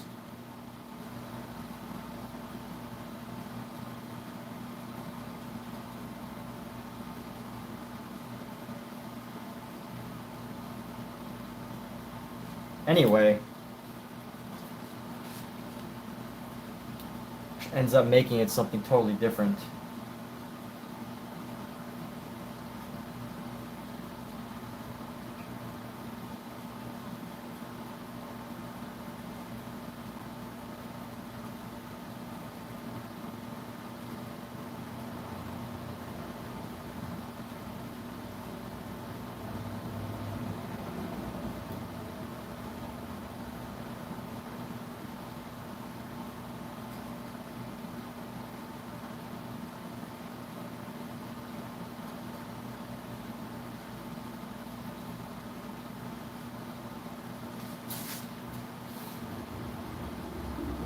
And right now, let's see. So we got this great color going on.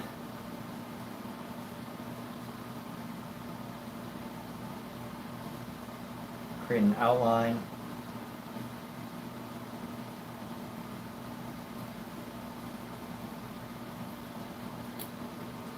I like how this blue is interacting.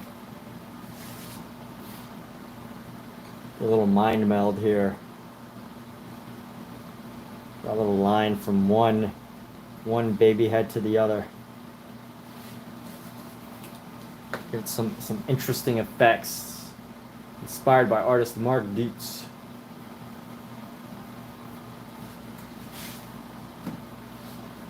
Alright, so here we go. I'm gonna go right here, go into the ear.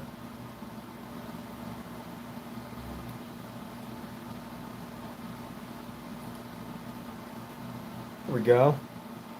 And then bam, bam.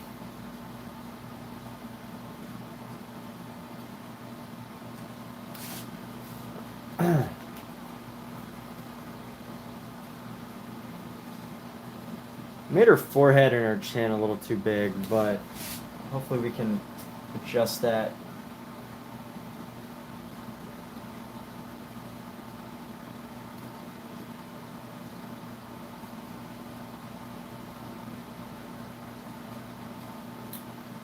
The way her nose is shaped, it's a little bit too harsh, but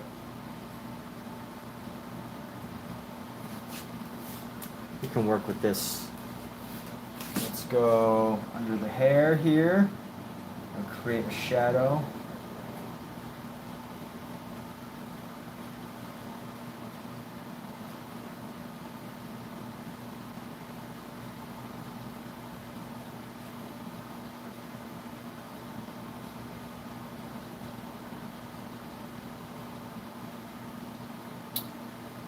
Go right up here, neck.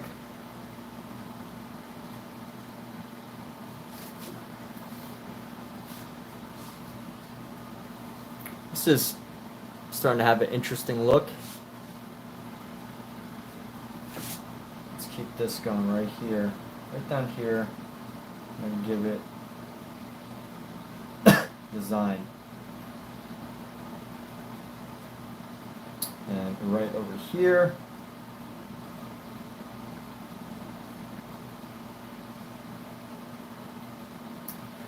And then, right over here we need a little bit.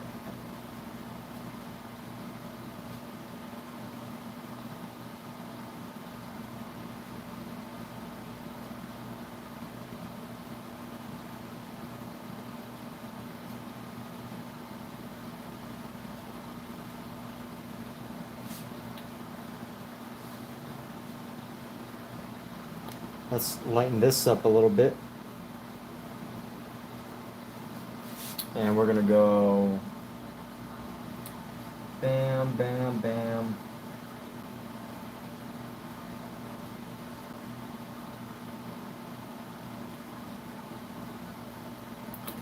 So this is a lighter version of the shadow, or this alternative blue that we're doing.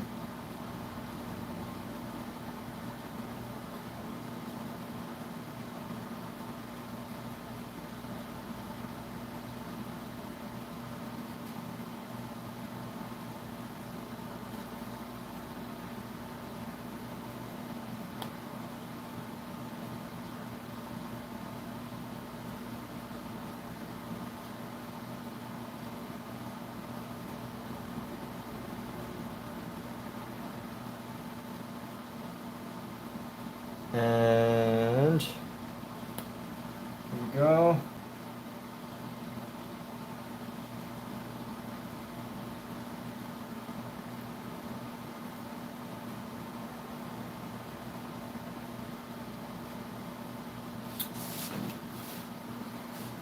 Some different colors, create different planes on this face. And I think her nose is something with this nose that's just not quite doing it for me. I feel like it's okay. She does have an angle on the nose, but I think the angle of the nose comes out too far. That's the problem. All right, so I need to bring in this part of the head. Let's lay down some of these colors. Let's create a little mind meld with this character here. And a little mind meld with this guy over here.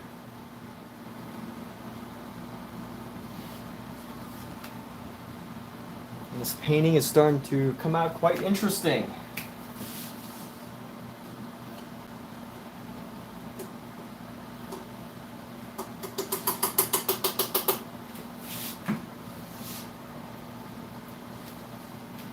You know what I want to do? I want to use up some of this ochre before it dries. I don't know how much time I'm going to have left with it. So let's go, let's just start painting some design, shall we?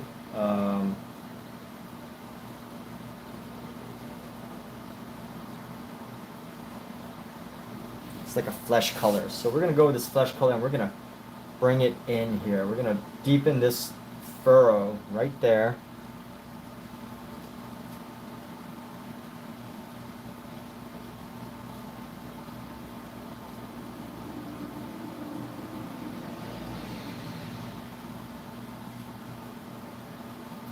Maybe a little too much.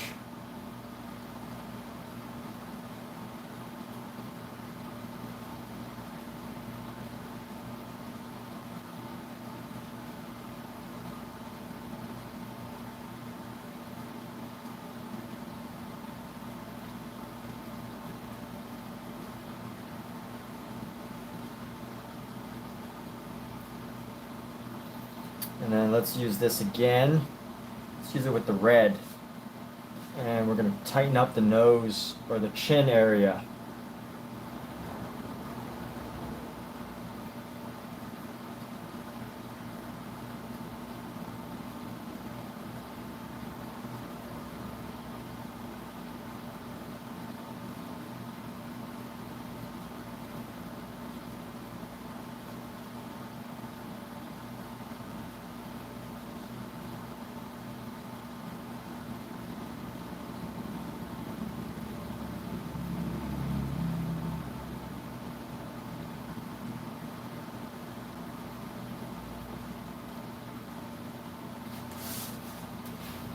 This is where we start to have some fun, you know. Just I'm really glad I changed the skin color here because now I can kind of just use this like flesh tone around the outside, and you know I could say it's like symbolic, like you know the flesh is on the outside, but the true person is on the inside. Some symbolizing term like that.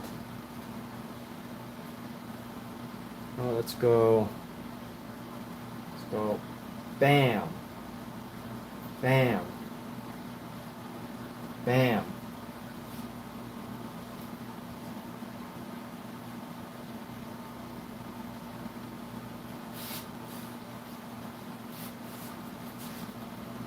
I met my friends. I didn't meet him. I've known him for a while, but my girlfriend's friend, was here the other day with her kid, her child, and I was really impressed. He had very confident drawing lines. Very confident drawing lines. You know, when you see like some people draw, you know, you could tell like, oh, maybe they weren't certain or they weren't sure exactly what they were going for here in the specific spot. But some people you kind of tell like, you know, good or bad, they just stick with it. They're just like, yeah, you know what? Maybe this line isn't perfect, but I'm gonna go with it anyway.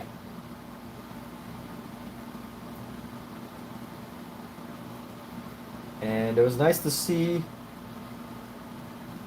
my friend's kid be very confident with their drawing. That is a good achievement as a parent when your child is confident with their artwork.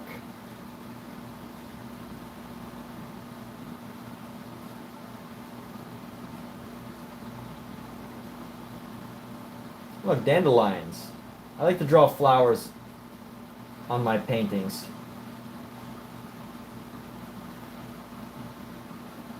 I don't actually know if these are even dandelions.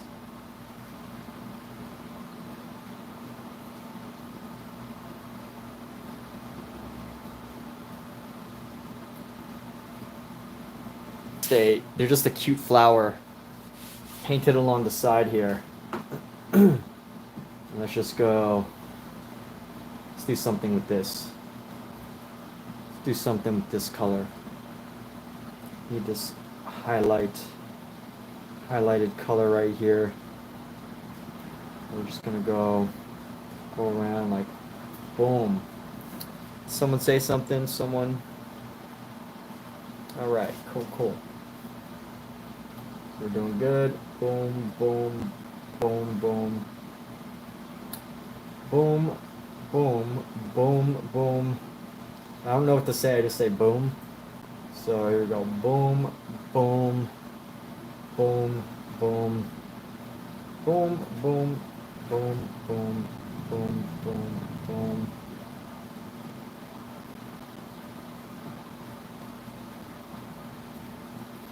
And we're gonna go.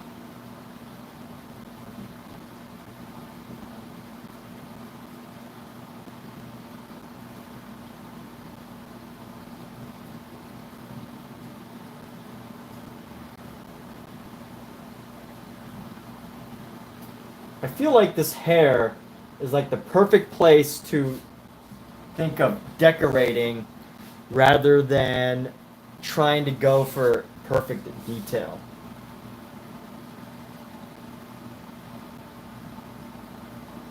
So that's what we're gonna go for here. We go for decoration. Decoration over detail.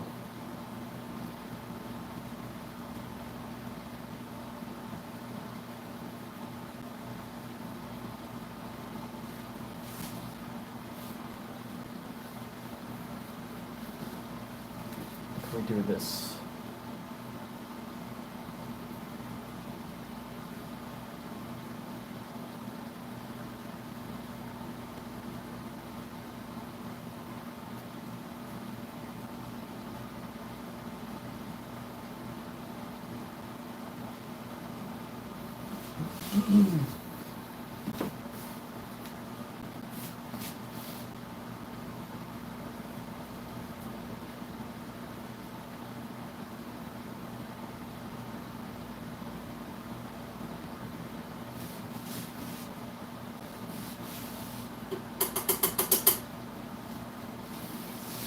You know what, let's go with some of this color I have here that I haven't really been using, but it's in my brush.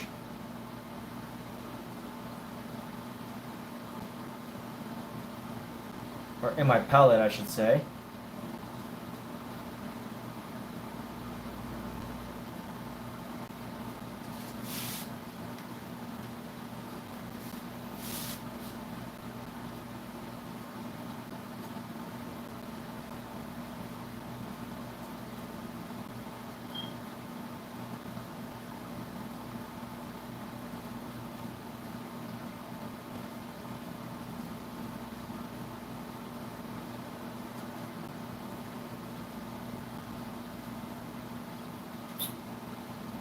Do this. Let's go to here.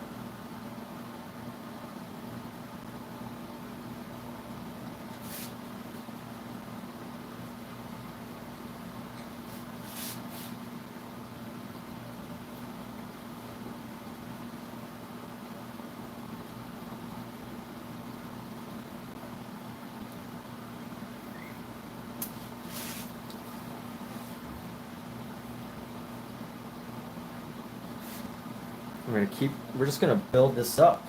Build it up piece by piece.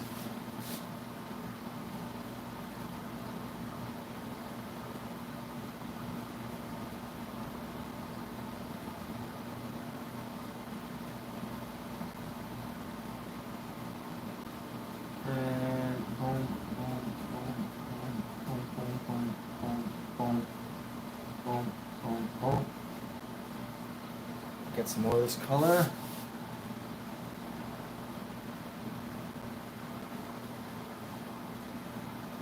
Boom, boom, boom, boom, boom, boom, boom, boom. All right. I could probably just. I just love how this, when you do strokes like these, like the color just starts to like build into each other. It just starts to kind of like form. And you start to create this like really interesting design.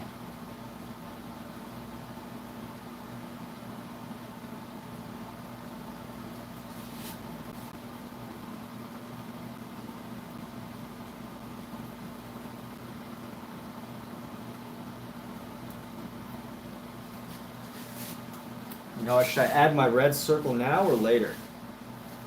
When should I add my red circle? Actually, you know what? I need to take some of this blue that I made and I need to use it on these babies, these baby heads.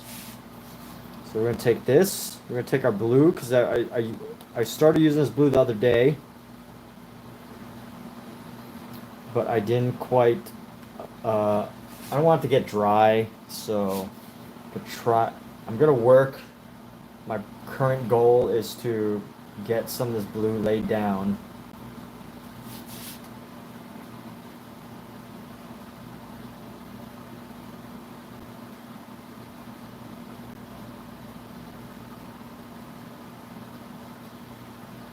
Ah, that's actually pretty nice. That's a nice shade of blue. Just enough to create a shadow.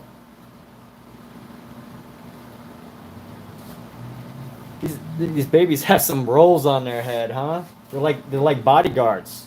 Why do they have colors like bodyguard? Why do they have rolls like bodyguards on their heads? I don't know. Who designed this? Not me. I'm passing off blame here.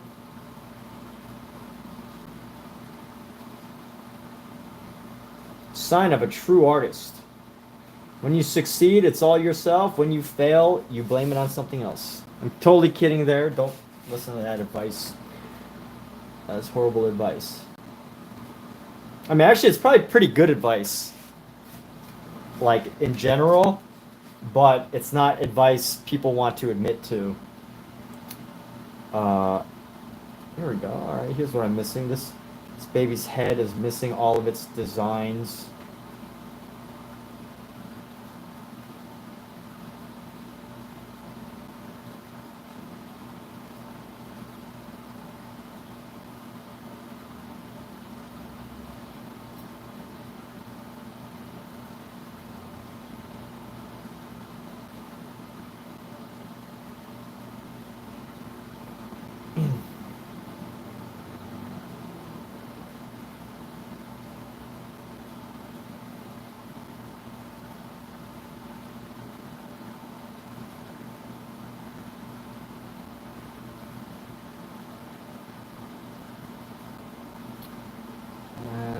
Go. So, that painted down, add a little bit of lighten this area into the neck up. And let's go ahead and around the ear. Nope, that's not a good color for the ear. Let's go right into here. Grab this color. It's the shadow version of this blue. And as we use the shadow version, we're going to go right here and paint it through.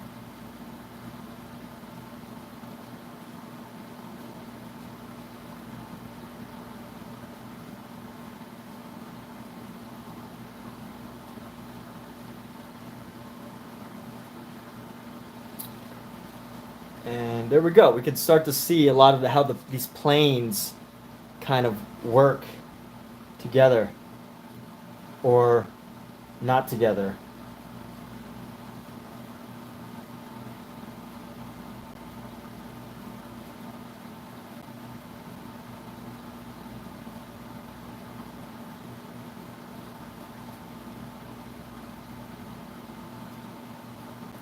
Biggest challenge right now I have is that some of the areas are still wet, so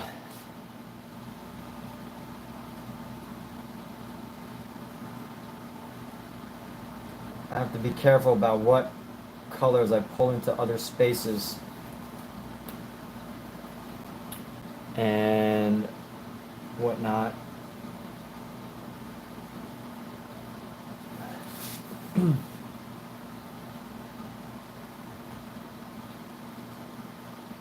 Mark, you're back. Welcome back, dude. All right. We're going places.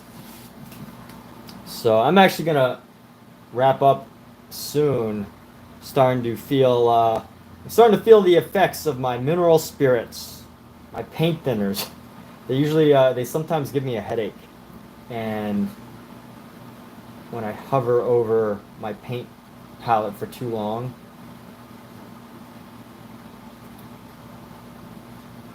so I usually take that as a sign to take a break.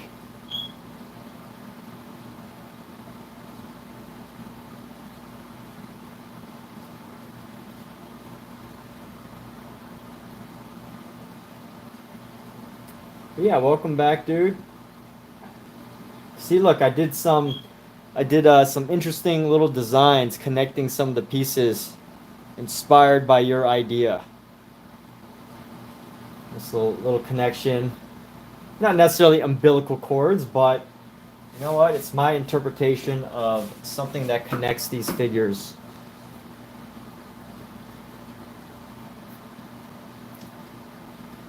What Andy Warhol used to do is that I found out that's really interesting is so Andy Warhol would actually talk to people and get ideas from other people, but of course he would filter them and decide whether they were right for his project or not. But it was just kind of interesting to hear that Andy Warhol was constantly looking for ideas, and he was totally cool with getting them from outside sources.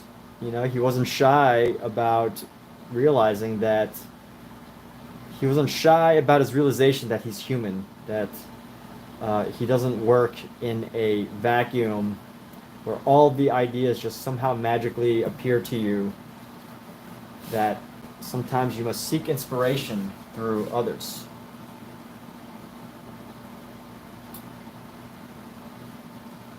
Boom. Boom. Boom, boom, boom, boom, boom, boom, boom, boom, boom. Boom, boom, boom, boom, boom, boom, boom, boom, boom, boom, boom, boom, boom, boom, boom, boom. I love making those benchmarks.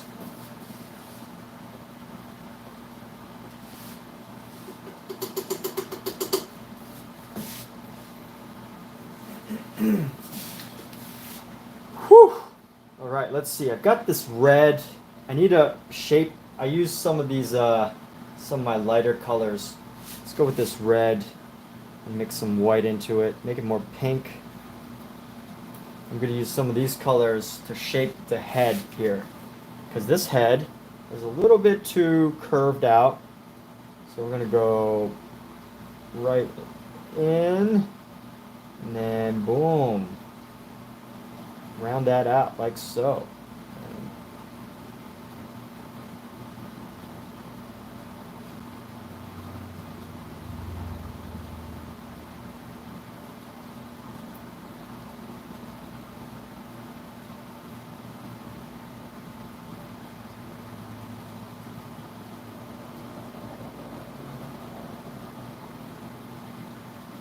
I think his baby's head's a little bit more delicate there. And little pumps of red.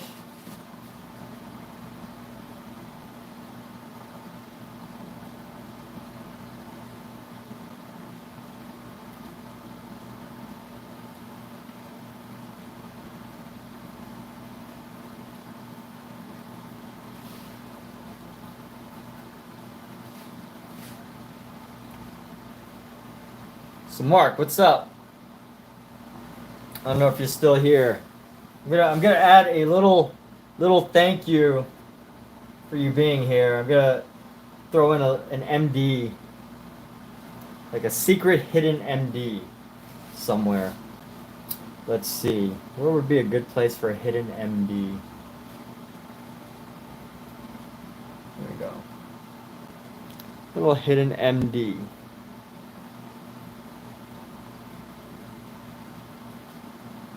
TYMD.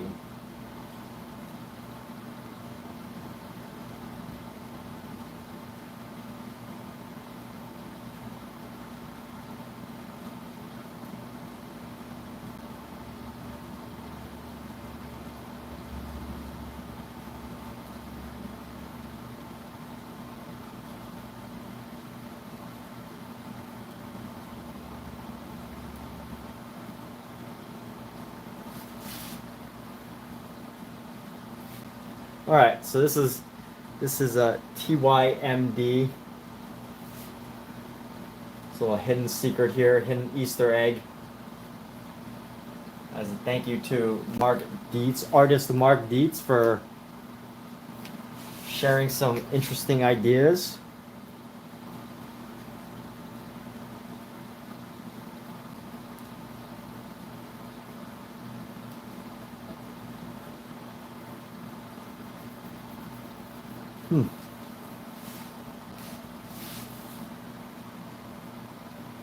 You're honored. Well, thank you. Yeah. You know what? We'll try to make it pop a little bit more by adding some more contrasting colors around it.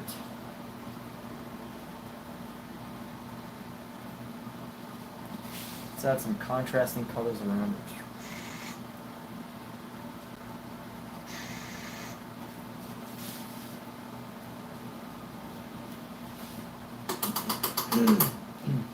That means is probably need some of this this green here. Let's go with this nice little green that we've got. We're gonna go on each side of the letters. Boom, boom, boom, boom, boom.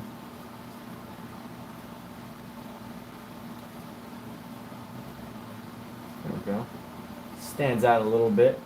Still gotta do a little. You gotta have some context when you see it, so that's not totally obvious, but when the ones who need to know will know. So here we go.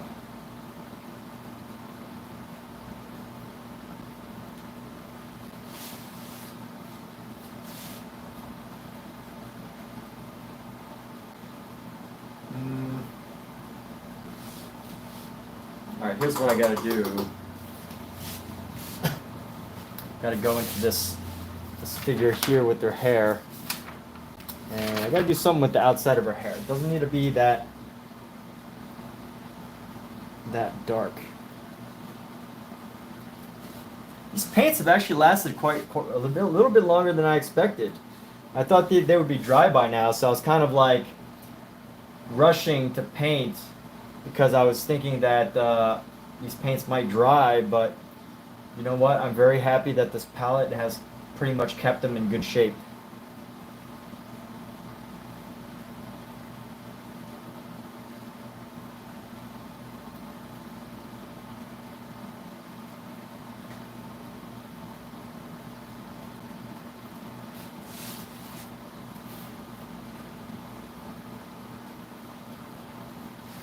I don't know why this is like that. That actually needs some more texture, more design.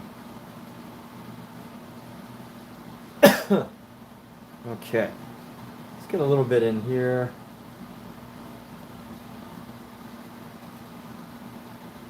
Give it a little extra dimension. Hair looks so shiny. There's like these little specks of white that make it look shiny. Let's load up some of this white, and we're gonna just load it up. Let's give these babies some like little pops of color here. Little pop of color right on the lip right here. Is that? Here we go.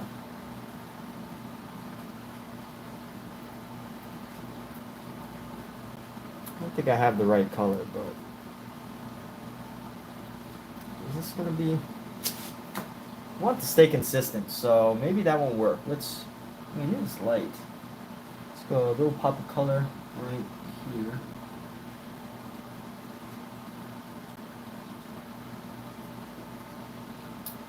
And let's go with a little pop of color. Let's roll this brush a little bit so that it gets a thinner effect here.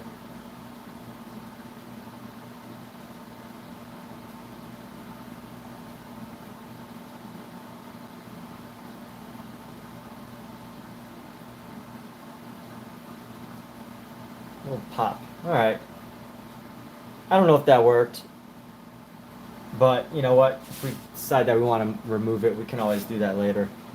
All right, let's go around the front of this baby's head. We're gonna go.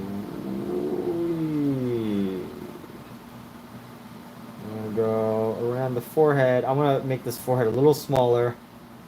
Give him less drastic of a corner on the forehead here. That looks a little bit more natural, right?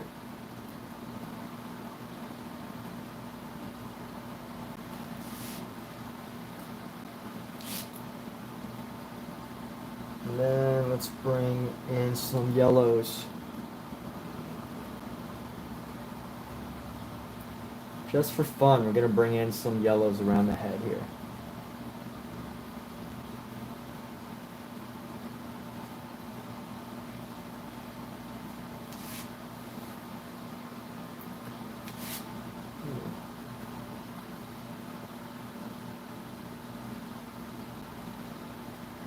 Boop, boop, boop, boop, boop, boop, bitty boop. Fieriness.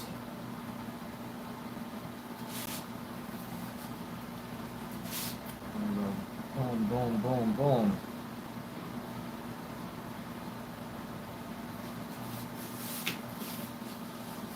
I feel like if you just painted like this, like without spending too much time worrying about every individual thing, you can just paint all day, you know, like.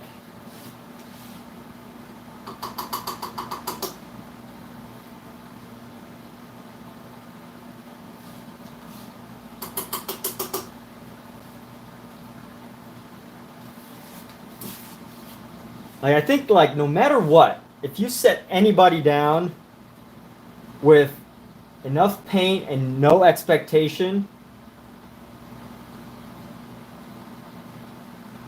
I think almost anybody could come up with something that's at least mildly interesting. Except, you know, the only thing that like really limits them, you know, earlier Mark, you and I were talking about like, you know, talent, and I was like, and now that I'm thinking, I'm like, what if it's not so much talent as much as it is their opinion or their view, their perspective of what talent is. So they create this expectation for themselves that, you know, they have to paint a certain way, that maybe they saw a tutorial on YouTube, and that's like not their thing, you know. It's just like it's not working for them, and kind of makes me wonder, like, you know, if you set anybody down and they don't have an expectation of like what's a good painting and what's a bad painting. I mean, everybody has that expectation, you know. I'm not talking like, you know, there's no universe where nobody has an expectation, but like, you know, if they can overcome that idea, just like free their mind, and just let themselves be free. I feel like someone with lots and lots of paints could figure it out. But baby top right could have a necklace hanging. Oh yeah! That is a good idea. Start to stylize these things. Oh, right. Yeah, good old the red dot signature. The signature move.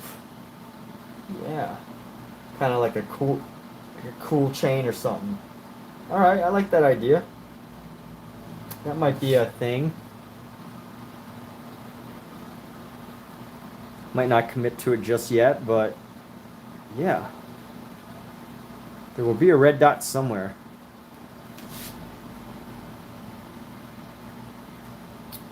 Why not as a necklace? So let's go for this neck.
Ah, here we go. This is what must be done. I must create an outline for this figure here. For whatever reason, I feel like she needs an outline out of all of them. Of all the characters that need a loose outline, it is she.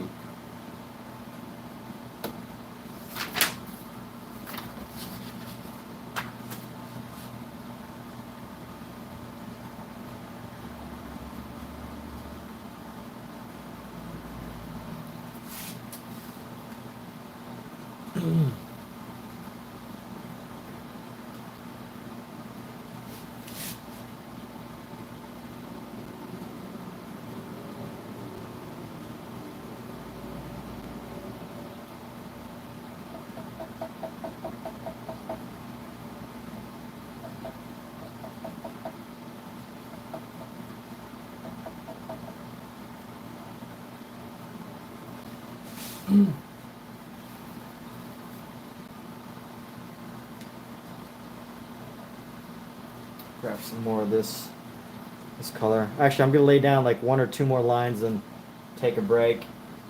I don't know if I'll be back. Probably won't be back later today, but hopefully tomorrow. I think I've got a good. I should be able to get a lot of painting in this month, which I'm excited about. Last month was not so good, painting wise. I just got so bombarded with, so stuck with time.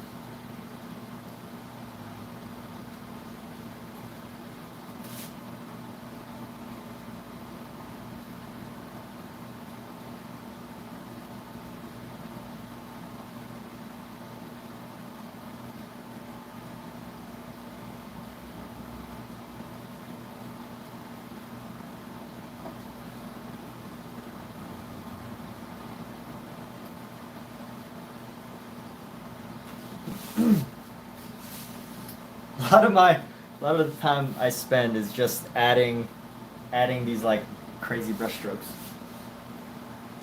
All right, well I need to take a break now. It's been my typical streaming time is about 2.5 hours. I feel like if I go longer than that, yeah, I don't think I'm ready to go longer than that today.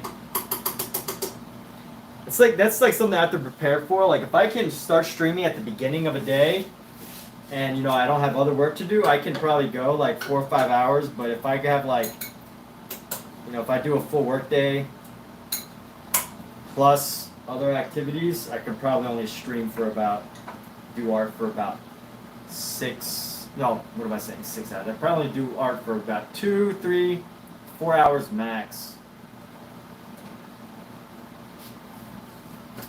Which is why I love days that I have free that I can just stream, because I can start early. I mentally prepare to do a long painting session.